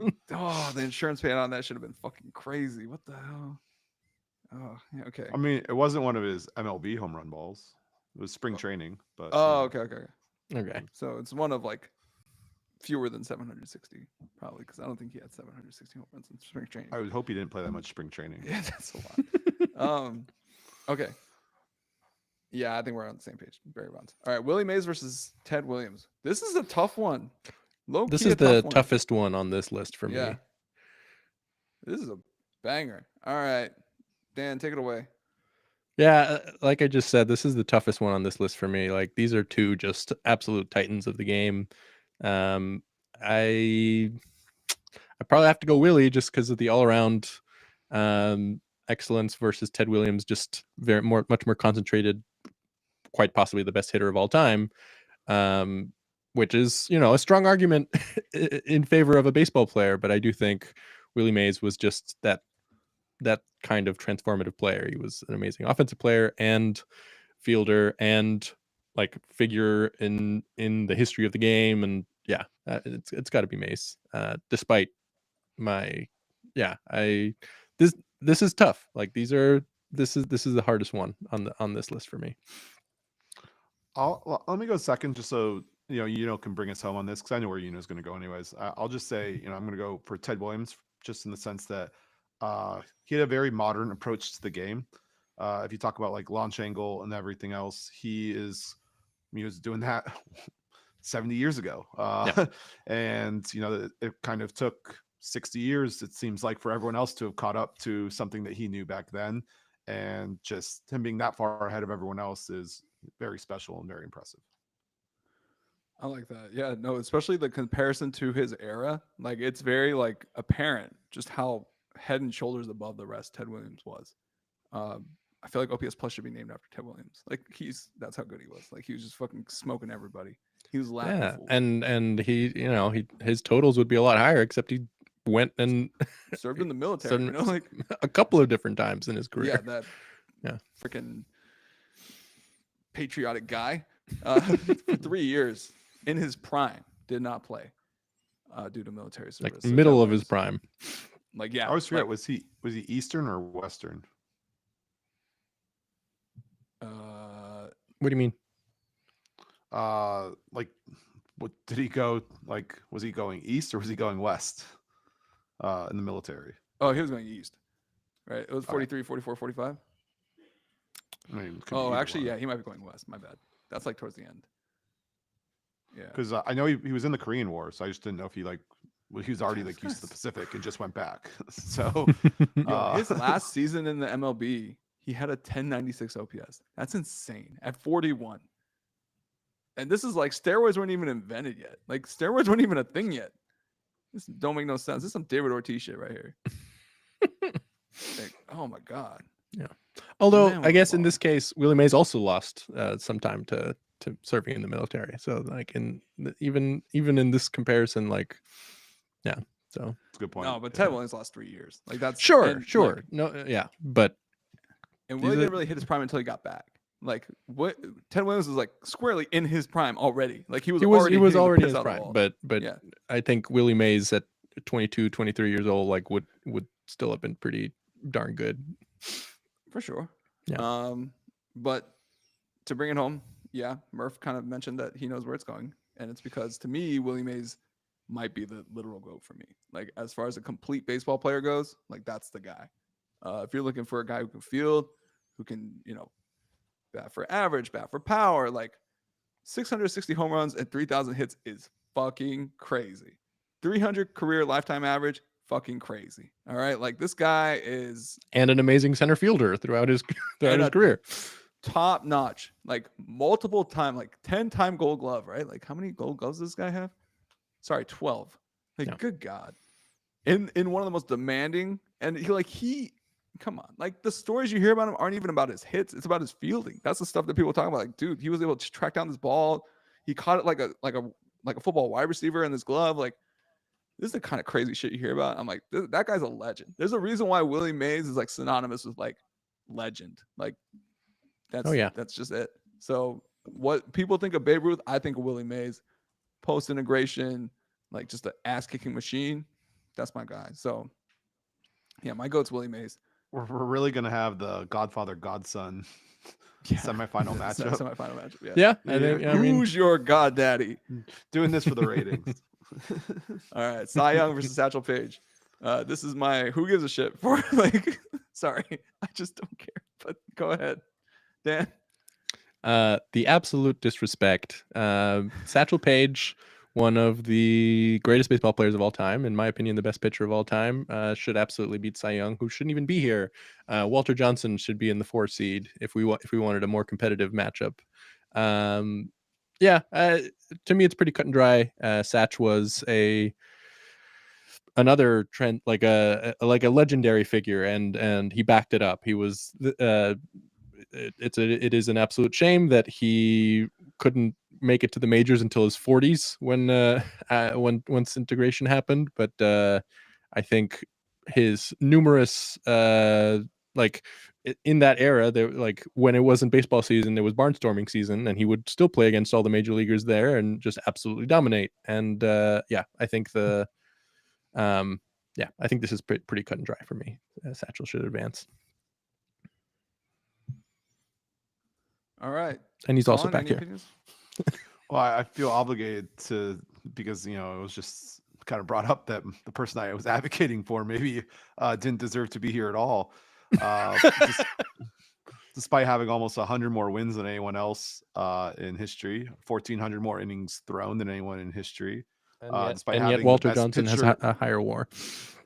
Despite having, but still, despite having, if we're talking about WAR, Satchel Paige shouldn't even be here. I'm pretty sure Satch had like 47 WAR for his career. I mean, his MLB career, I think. Yeah, well, that's for a reason. But I mean, you basically just look at almost any stat, and Cy has the most of them, and that's why the best pitcher award is named after him. And it seems weird that the person that we named the best pitcher award would lose to another pitcher in anything, really, when the guy kind of is like the grandfather of all pitching. I will say, I'm pretty sure I watched a Comedy Central drunk history episode on Satchel Paige. It was very great. Especially as the comedians get drunker and drunker and they start forgetting more and more of what they're actually trying to say. But it was actually a roundabout thing about kind of integration and kind of all the mess ups of I forgot who's the Moses Fleetwood Walker. Mm-hmm. It was what was mainly focused on, but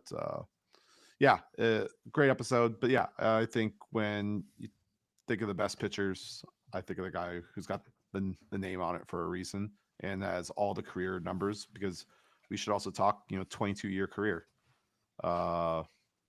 He pitched forever and his numbers are literally never going to be touched. Yeah, I mean, but that's the game was fundamentally different at the time. A lot of pitchers accrued a lot of innings back then. Not as much as Cy Young, but it was a different game. Like you threw softer and you were supposed to finish every game that you started. It was a different thing. So it's back when pitchers were men, is what I'm hearing. Exactly. Let's get subbed out for these relievers. Murph, to say that against a black pitcher is crazy. All right, like in a second. Why do you have to take everything that way? Like, why? Records that'll never be broken. I don't know. The career all-time leader in earned runs is Cy Young, and I don't know what you know about Patrick Corbin, but he's going for it. Like he's not just going to take the sitting down. But yes, just to underline, Walter Johnson did have a higher WAR in 100 less career games. You were right the first time. It's fewer. Fewer is correct. Fewer. Walter Johnson. Okay, okay, but a lot of this is guys like my argument was always pre-integration. I don't give a shit. Like to me, it's like it's a wash, and that's why my argument against Babe Ruth was like pre-integration. I don't care. Congrats on beating up on all the white guys. Which is why, like to me, like it should be. I have a totally different opinion of like 4 or 5 should be Bob Gibson versus Pedro Martinez or some shit like that. You know what I mean? Like that's my like. It should be those two. Randy's not even getting in the also. Randy would have been there. Rocket would have been in there. Those are the kind of guys that I would be like, we should be talking about these guys. But between these two, it's like old guy versus old guy. I go with Satchel Paige. Sorry, Murph. Let's go. Well, you followed your rules because it's post integration, at least for some of it. Yeah. So someone had some, the other had 0. That's really my guideline here. It's just like, dude, come on. And that's why I didn't like Babe Ruth. I was like, ugh. I know, but like, we really should inform people that like for the longest time it was white people playing against white people because black people weren't allowed to play. All right, it was just like that's how it was. It's so stupid. Well, in fairness, that's not how the MLB started. I think a lot of people forget that it actually was integrated before the color barrier was put up. That's why it's called color barrier, not full integration, right? So like, But then why count those times? I mean, it is very fair. Like post integration records. It is good that almost all the big records have been broken since then because it sort of allows us to recognize these players that were able to prove it against all the best players. But I think that just dismissing so many decades of wonderful players is sort of missing the mark. Like these the baseball history. Like guys like Satchel Paige deserve their flowers too, and guys like Babe Ruth like deserve their recognition. And I'm very happy with how this. My argument against the white guy and the black guy both is that white folks did have a choice who they played. We always say like they can't choose their competition. No, they had a choice. All right, like, and it was like if you really, and this is where I kind of like get into it. If you care about sports and you care about winning, who gives a flying fuck what the color of their skin is?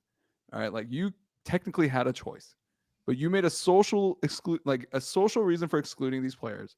All right, which okay. I don't think the players really had. Yeah, any I don't input think in that whatsoever. I don't think it was Babe Ruth. No, I'm not gonna let Babe off the hook because he knocked out Shohei Ohtani. Okay, so he kissed my fat Korean ass. All right, like. I know why you ignore everything pre-integration. I just looked up the history, and the Dodgers went 0 for 9 on converting World Series pre-integration. Hey, you know what? You know what? Who broke the color barrier? 0 for 9. Who broke the color barrier? What team did he play for? Just took L's. What team did he play for? It's crazy. I feel like the team that I support might have something to do with the fact that he broke the color barrier. That one of our MVPs broke the color barrier in Brooklyn. Yeah, but it's the team I support. Same franchise. Okay. Shit, did this guy win Rookie of the Year and MVP for us or something? Damn, he must have been really good. So good, in fact, that people decided they should stop being racist. That's very succinct. Not an oversimplification. Slight oversimplification. Speaking of oversimplifications, we'll be back with or no, let me do a quick rundown. So we're going with Satchel Paige, but so for MLB, the next round will be Babe Ruth versus Satchel Paige, and then Barry Bonds versus Willie Mays. Oh, that's gonna be a good one. NBA, we've got LeBron versus Bill Russell and Mike versus Kareem. NFL, we got Jerry Rice versus Reggie White and Tom Brady versus Barry Sanders. And then we've got in the other category, Wayne Gretzky versus Tiger Woods and Muhammad Ali versus Michael Phelps. Oh man, it's a lot of that other one being 2 white guys and 2 black guys makes me feel some type of way. You don't have to racialize everything, but you do. No, you don't. I mean, you included Babe Ruth, and they racialized it. You're the only one that's doing it. Yeah, they racialized it. I don't fuck with that. No, it should be pretty interesting. A lot of these arguments do lend themselves to pretty good ones. So it's going to be next week. We'll tie it all in a bow. We'll do because it'll be super easy. We're going to come back with matchups we're looking forward to. Colin's going to do his Final Four preview, and then we will do gratitude and rants. Thanks so much for hanging with us so far. We'll see you in a couple minutes. Oh man, that's marathon. Yeah. Okay. Murph, you ready to do your Final Four? Yeah. Okay. And we're back. So, Colin Murphy, you're going to take us home with a Final Four preview. So, what's going on in college basketball? I stopped paying attention because my team was knocked out. Dan did his based on which mascot would kill the other mascot, and didn't work. This time it didn't work. I just Ken Palm sort by defensive rating, and I was like, defense wins championships, and just did that. So on how your champion should still be in there then, because in the Final Four we still have our Ken Palm #1 defensive team. It's Houston, right? Yeah, it is Houston. Houston is my champion. Oh, okay. Yeah. Well, yeah. It's been a very chalky bracket so far. It's the first time all 4 1 seeds have made the Final Four since 2008, which, funnily enough, was also when San Antonio was hosting the Final Four. That's the year Mario Chalmers hit the shot and Kansas won the title.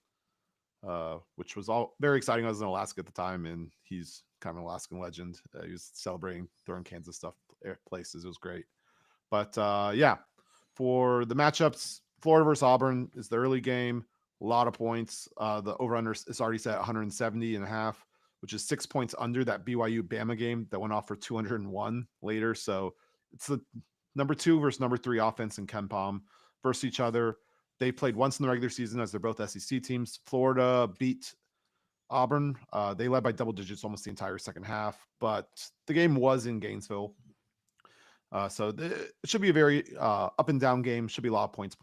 But the real game is going to be Duke versus Houston. And that's the one I'm most excited for here.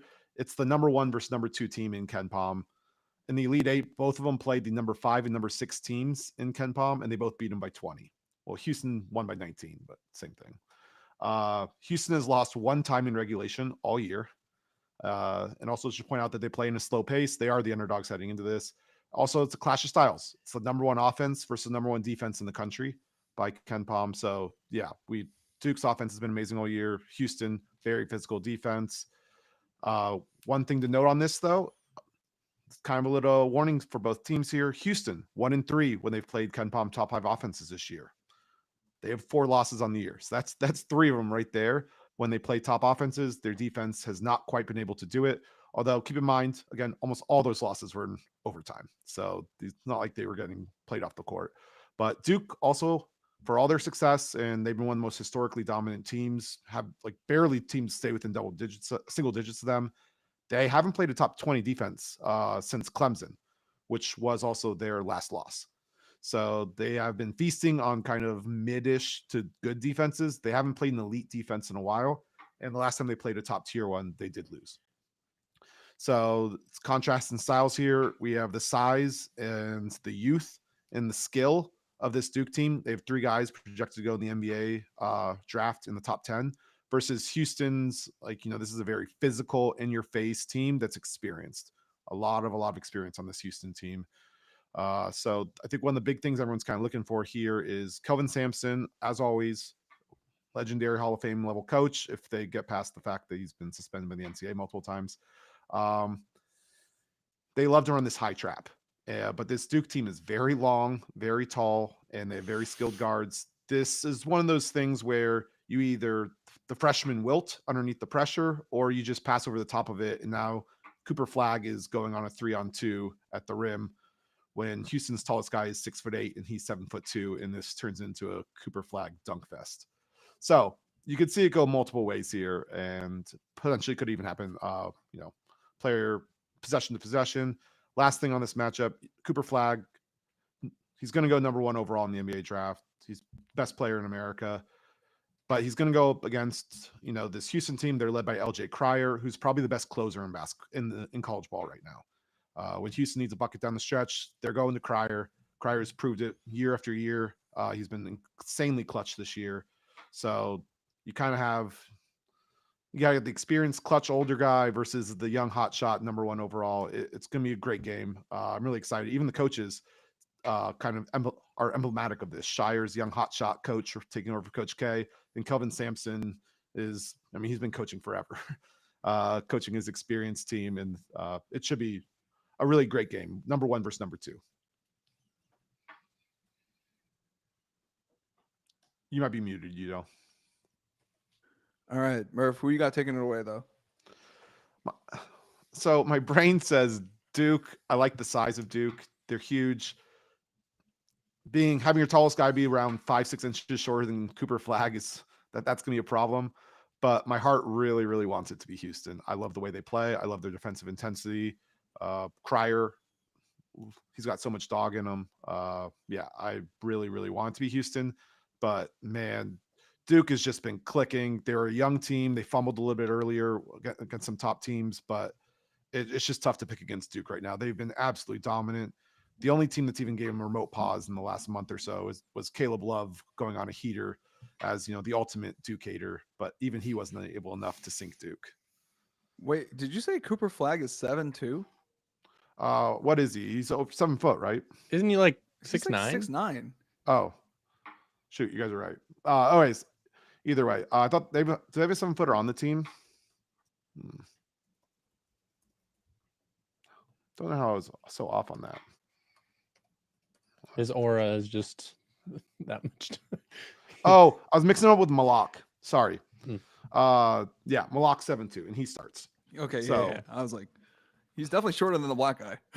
I was thinking or whatever of throwing the oops to the 7'2" guy. Okay, but which is, I don't know if you guys saw that highlight, but basically Cooper Flagg on the 3-point line gets run out, kind of trips and falls, and he just throws up this alley oop from the baseline, and I think it was Malak is the one that threw it down. It was a really, really fun play to watch. Kupa Doncic. Okay, we're gonna see it. I mean, he's pretty damn good, man. I'll give him props. He's the white Rui Hachimura.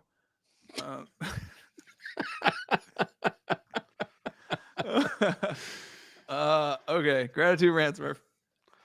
Yeah. So what I'm grateful for here, we're just gonna say my matchup. It's the whole Final Four. I'm gonna be all on college basketball this weekend. But grateful for, despite Manfred's best efforts to kill baseball with the universal DH, the Diamondbacks refused to let this happen this past weekend. Those didn't know it. Due to some substitutions, the Diamondbacks lost their DH, and in the end of the game, they had to pinch hit one of their relief pitchers with their starting pitcher, Ryan Nelson, who promptly had an RBI single. And then later ends up scoring a run off of a double. I believe it was from Naylor, but I might have to check that out. He jokingly after the game said it's the first time he can remember his pants being dirty. But it's been so long since a pitcher's got a hit. It's so rare for to ever see this happen. It was kind of fun to see this come out in the first week of the MLB season. I never really liked the DH going away. I liked the fact of being able to have to be position versatility was super valuable. Guys like Mookie, Ketel Marte, I think have lost some value a little bit because the double switches and stuff aren't nearly as necessary. You can kind of just play, hey, these are our guys. I think our 2023 squad was kind of a little bit lamer in that sense, where we just were running out our same 9 guys every single day. And we would pinch hit maybe one guy ever. But no, it was great to see a pitcher come in and hit and produce and shove it in Manfred's face for that stupid rule change. Yeah, and my rant, I'm going to go back to college basketball and rant about it, just like I have for every week of the NCAA tournament. I'm going to rant against Auburn. Why might I be ranting against Auburn, you might ask? Did you know the average age of their starting lineup is 23 and a half years old? That's the average. College is a 4-year event. You normally go when you're 18 and you leave when you're 22. Sometimes if you get a master's, you'll stay till you're 23. These kids are doing even more than that. The Auburn starting lineup from last Sweet 16 games was older than 5 NBA teams lineups that played that week. 5 NBA teams were literally younger than Auburn. These COVID senior exceptions and everything, it's a complete joke. It's a farce to have 25-year-olds playing against 17, 18-year-olds. This isn't serious. I can't wait for the COVID seniors to be gone. It's great that some of these guys have been able to continue their love of playing basketball, but it's hitting a farce. 7-year age gaps. I almost fell for it, where there was a post about Hunter Dickinson finding another year of eligibility and he was going to come back or enter the transfer portal from Kansas. But luckily that was just an April Fool's joke today. But yes, I'm excited for us to get back to normal seniors with maybe a 1-year grad student, not teams rolling out a bunch of 22 to 25-year-olds like they're the Washington Wizards. Except for you win in college when you do that because the age gap helps.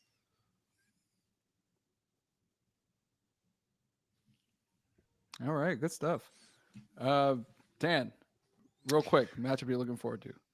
Matchup, yeah, real quick. Unfortunately, I had a few. So tomorrow, some matchups that I'm looking forward to. There's some good pitching matchups tomorrow, which I'm definitely going to watch. Cole Reagans versus Freddie Peralta, Tarek Skubal versus Luis Castillo, and even Zach Allen versus Carlos Rodon should be fun. It's a nice. That dropped off real hard right there. Not as good as the first two, but still pretty good. Hell, who tried to sneak this matchup in here? What the? And then on the other end of the week, right before our podcast next week, there'll be the start of Champions League. Arsenal against Real Madrid and Bayern versus Inter should both be fun matchups, despite Arsenal continuing to get hurt. Unfortunately, it won't be as good as it should have been. But GNR. Right. And then thankful and rants. I am thankful for a few different opening week things. I was happy to see Ichiro come out and throw a very nice first pitch in Seattle, and the love that they have for him was really fun to see. It was very funny to see the Nestor Cortez start against the Yankees. Just that first inning alone was very fun to watch. I definitely switched after a while because it got a little boring to see them tee off nonstop. I was happy to see that they're officially getting rid, no longer using the chain gang to determine first downs in the NFL. They're going to use a photo system now, which has that change should have been made a while ago. This is something that my dad has been yelling about for years. Like this, it makes no sense that the chain gang was still so relevant in 2024. But I'm happy that they made that change. And then things that I was against. I'm very against the Detroit Tigers getting rid of their little dirt path between home plate and the pitching mound. It was a very nice little stadium quirk that I will definitely miss. It really made it feel like an old school stadium, and it's something that nowhere else has. And then beyond that, I would also like to underline the pitiful facilities that the A's are rolling out in their Sacramento stadium. I don't know if you all saw the picture of the press conference shed that they're using. It's literally just like it looks like a utility shed, but it's just edited to changed up to become their like press area now, and it just encapsulates the absolute shambles of the Sacramento A's situation. And yeah, I want to highlight John Fisher's ineptitude at every opportunity. Very nice. Okay, I'll bring it home real quick. Matchup I'm looking forward to and gratitude are related, but it's actually a matchup that's 2 weeks from now. It's going to be a week from Saturday. Eunice got tickets to the Cubs versus Dodgers at Dodger Stadium from work, and she's got some banging tickets. I, of course, invited my 2 co-hosts on this show to what would be Day's first baseball game, my son's first baseball game. And I thought it would be awesome to experience it with you two. So I'm grateful that you guys will be able to attend. Dan will be able to attend. I look forward to seeing it with you. You better bust your ass, boy. Sorry. Anyway, really, really looking forward to that. So I'm really grateful for that, and to be able to share that experience with you two. Can't think of 2 better guys to go to a ball game with. It's gonna be pretty fun. I mean, I would throw Ping in there if I could, but Ping's also subject to some of my worst memories at Dodger Stadium. I was at that game too. Oh, that game was fucking terrible, dude. I want my goddamn money back. When Kershaw gave up back-to-back jacks. No. It was the 2018 World Series. Oh, I was thinking the Nats 2019 Game 5. That game sucked too, man. Ping is just a bad omen in general. Ping cackling while Joe Kelly couldn't find the zone in down the stretch was very poetic. His blood pressure just spiking. I was like, you ever see those anime little things stick up on people's heads where it's just twitching? Yeah, the blood vessel's about to burst. That was me. Anyway. So yeah, gratitude and match I'm looking forward to are tied for that. Rant real quick. Okay. Stephen A. Shut the fuck up, dude. Holy shit. You are not making it better. You are literally what's wrong with this whole thing. Literally, it's if you didn't exist, I probably wouldn't feel compelled to do a podcast. The number of crappy hot take artists, this guy birthed the hot take artist. I know it was him and Skip to start on Cold Pizza. All right, but man. And I watched that stuff growing up, and I couldn't believe that this is what sold. And it just bothers me so much that to this day, inflaming people, inflammatory rhetoric is still the thing that sells. And it makes me really sad that it's this timeless institution of we're going to troll people so that we can get more clicks and views, and we're going to rage bait and and I'm going to play the victim when LeBron approaches me when honestly, rightfully so. As a father, to me is where it crossed the line. When Stephen A says as a father, if somebody talked to me like that, I would beat the fucking tar out of them. Are you kidding me? You do not get to talk about my abilities as a father. Don't talk about that. Okay. And to me, that was the biggest rant moment where I was just yo, you crossed the line. Okay. I know you sound like everybody else is what's the big deal? No, as a father, If someone is telling me that I'm being a bad parent because I'm doing this thing, it's on. Like Stephen A said he would swing if LeBron had touched him. You're going to swing if you say that about me, because I will put my fucking hands on you. Like, you don't get to say that about me as a father. That's ridiculous. Okay. Like that. I'm like generally immune to most types of trolling, but like that is like beyond the pale for me. Like, you cannot do that. So Stephen A, just stop, bro. Just stop. It's dirty. It's no fun. You made $100 million and the first thing they do is make you fucking dance, like, and do all this stupid LeBron shit. Like, stop. Okay. Stop. All right. And go back to covering real basketball, please. Like, my God, we missed so many storylines because of this stupid LeBron saga. Like, can we just let it go? All right. Like, all right. That's my rant. Well, I mean, how you started that off, Stephen A. Smith, shut the hell up, I think just applies in general. Like, that's a good blanket statement. I mean, he's only been making more of an ass of himself as it goes on. Like, you hear, like, he said that LeBron didn't attend Kobe's memorial. And I was just like, yeah, pretty sure I saw him on the fucking screen. Like, I didn't give you shit for that. I was like, come on, man.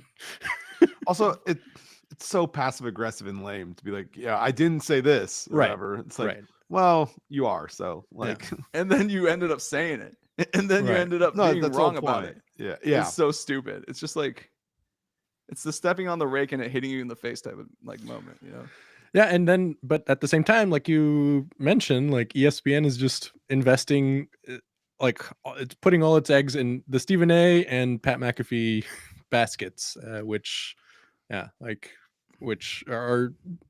it is very indicative of the state of that channel. And at a time where people, it's like pick one or the other, because we have critical mass of sports gambling in this country, okay, and then we have the least informative that sports media has ever been in its history right now. It's like constant misinformation and then gambling.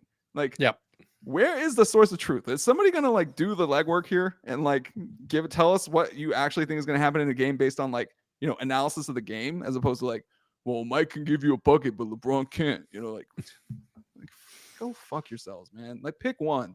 All right. But don't pick both. McAfee's too busy spreading unsubstantiated rumors about Jackson Dart's girlfriend and his father. This is the kind of like trash. Like, this used to be late night Channel 13. You know what I'm talking about? Like, this used to be like Jerry Springer type shit, and it's like, it's now all of America is Jerry Springer.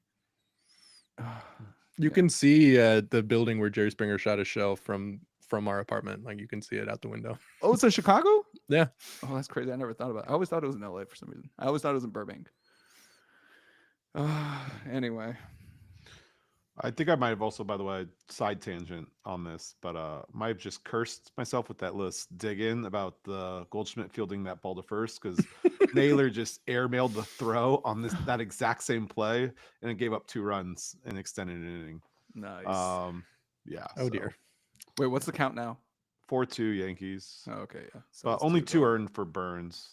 He's been okay. It's just been, a solo shot. Up, dude. 2 solo shots. I think it was Jason Dominguez and Volpe. Jason Dominguez? For shame, Corbin. You are the inferior Corbin today. No, what the one that is? Oh yeah. I mean, You're not a fan of the Martian. The who?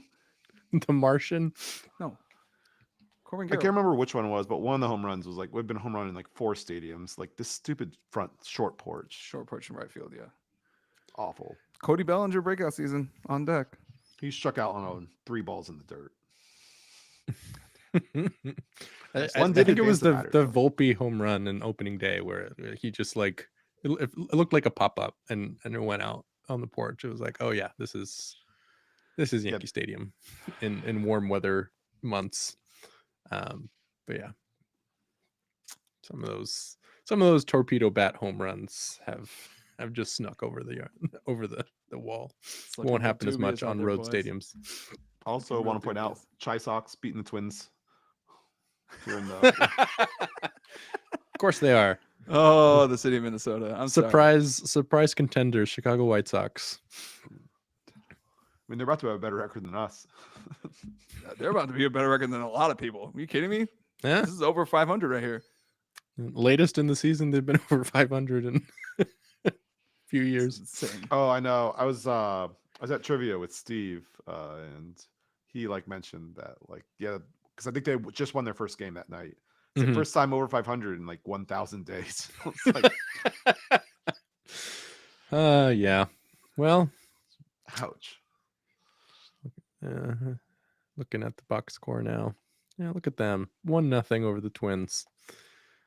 Look at them Yeah, go. it wasn't a huge lead, but Yeah. The people of Chicago versus the White Sox on deck. Is that what we're doing next? We should. We should. That's gonna be a tough prosecution because right now I think they gotta be pretty excited. Like this is way better. We don't know how it's gonna turn out next week. Who knows? Yeah. They go on a big slide. But Maybe we were discovering the curse of the podcast prosecutions, because we defended the Brewers and they've started super rough, and the Twins started super rough. But I guess the Yankees started great. So yeah, it goes one way or the other. But like, oh my god, I feel like it's like season ending type of bad when if you get swept by the White Sox, like your season's over. Like, especially because like the stink on them is still carrying over from last year. It's like, if we get swept by the White Sox, like 2025 World Series champion Chicago White Sox. it might be time to break it up. If they do that after they lost like their whole core, I don't want to hear about salary cap ever again if that happens. If that happens, I don't want to hear goddamn word about no salary cap, about the Dodgers spending all this blah blah blah blah blah, and the Yankees with their torpedo bats. Shut the fuck up. I don't want to hear it. I want that so bad. That would be hilarious. Like this is the baseball I know and love. It's fucking random and it fucking hurts you. Like it's gonna destroy you. Like you think you know. Then the D-backs and the Rangers meet in the World Series. Okay, like you think you hot shit till you get knocked out by the Nats in the NLDS. All right, like that team was good. They won the World Series. Fuck that bullshit, man. We were better. That was a good team. That was I mean that was the all-time team. They're 1, 2, 3. Like I mean, yeah, they had nothing. They had nothing behind. Nothing behind. Howie Kendrick decided to play the fucking playoff of his life. I mean, Sorry. You got hot at the right time. That's all you really need. Andrew Benintendi has an OPS over 1,000 right now. This is bullshit. This is the baseball I know and love. All right, this is the baseball I know and love. And you think you know. You think you know. It humbles you. Okay, it's like the Book of Job. All right, but in sports. Speaking of which, Jackson Job didn't look too hot. I know. What the fuck? I drafted him too. You know, it's all in his feels about religion after the wedding. So. Oh, dude, that was fucking Travis. That should have been my rant. Fuck Stephen A. I don't give a shit about Stephen A. That was my rant. You believe they had fucking Collin doing the biblical recitations at the wedding? Oh yeah, we talked about this in a previous podcast. This is bullshit. It's because of the Catholic baptism thing. I don't know what it is with them in their water, but like Jesus Christ, man, like fucking nonsense. Yeah, I mean, you can't have you're not part of the club. What can you do? Yeah. Collin, don't bring up skin color, okay? Like, I said burning with the water. You know what's funny? No. My favorite moment of that whole thing was when Collin went up and he took communion, and I was like, I whispered to like Bargot, I think I was like, I don't know how Colin Murphy isn't bursting into flames right now. He took a communion wafer, just popped it in his mouth like it was no big deal. He was chilling. I was like, do you know what Catholic people go through to eat that wafer? Like they have to fucking. Like some of them have to go to meetings before they actually like go to the damn service to confess their sins so that they can eat the damn wafer. I've done mine. Like I would say I typically don't take it, but considering that like they were pretty strict about, you know, me being up there and I read and did all the other stuff, I felt very obligated to do it at that time. Just took the wafer like it was cool, man. Like, oh man. That shit was crazy. I let Jennifer go first. Is that what I fucking forgot the name? Anyway, yeah, she was the Catholic maid of honor. I was okay, yeah. They had like separate maid of honors and best mans because like literally, the actual the pre maid of honor and best man could not step on the marble altar. Like they literally could not go up there. So it was fucked up, man. I was just like, what is going on? So yeah, I did feel obligated to take the communion. Motherfucker ate the wafer like it was cool, dude. He just like walked away. I was like, this is crazy. I mean, I don't know if you guys just saw that, but like this guy should be he had his first communion and he's been baptized. What else do you need? I would have turned it down. That's what the church... I'm not Catholic, I don't eat that shit. You know what I mean? Like straight up. Like that's why you a weren't no-go picked for me. Yeah, exactly. You're explaining why you were not picked. No, but I would at least turn it down and be like, hey, you know what? I respect the sacraments enough to where I will not take communion without having done confession, without having been baptized Catholic. I'm not taking communion in here. Like, Yeah, Right. I've done those things. So you went to confession before the service? you don't have to do that to take communion. Yeah, you do, Colin. You fucking committed so many sins. Are you kidding me? You have to confess all that shit, bro. I'm not going to listen You're to a not non-Catholic clean, tell dog. me You what can't I'm be supposed to taking be doing. Jesus' body like that, bro. I'm not going to listen to what you're saying I should be doing here. Motherfucker, dude, just look it up, dude. Look it up. Like, what do you got to do before you take communion? You probably have to go to confession and like clean out all the garbage. Like, you literally have to like vacuum your carpet, basically. You have to vacuum your spiritual carpet, and you go in there with your fucking Man, I mucked thought I up came Rick off James with boots, the Jim Brown muddied thing. rug. Now you're just out here spilling. Yeah. the fucking sacrilege, bro. Yeah, yeah, no, yeah. Didn't you just vote for Jim Brown, and then you took another like white? What you went for Michael Phelps over Simone Biles? Like, this is crazy. the guy who smoked the devil's lettuce over somebody. Oh, she had the twisties. Is that what you call what Michael Phelps does with his joints? The twisties? Oh, good God. He's more of a bong guy. I think we all know that. That's true. Anyway, it was a good episode. I'm late for dinner, but like whatever. Thanks for joining us. I'm Euno Lee, joined by my great co-host, the very holy Catholic Colin Murphy, and the Windy City Demon, Daniel Grievitz. We'll see you guys here next week, same time, and we'll wrap up this greatest bracket of all time, and we will prosecute. All right, fuck it, yeah. Who do we have? It was the White Sox, Chicago White Sox. So I mean, if it changes anything, I'll be in the Bay Area, so I could do the Giants. I prefer you survive the Bay Area. No, let's do it. That'll be a fun one. Bay Area? All right, let's do it. All right. The people of San Francisco versus the Giants. Man, it's always watch them go on a fucking run next week. All right. Thanks again. Give us 5 stars or give us a thumbs up wherever you, and make sure to like and comment, and see you on the flip side. Stay safe. Go Dodgers. Go Dodgers. Go Snakes. Good shit, boys. All right. Yeah, I gotta run. I got dinner. Well, real quick though, I didn't want to get into a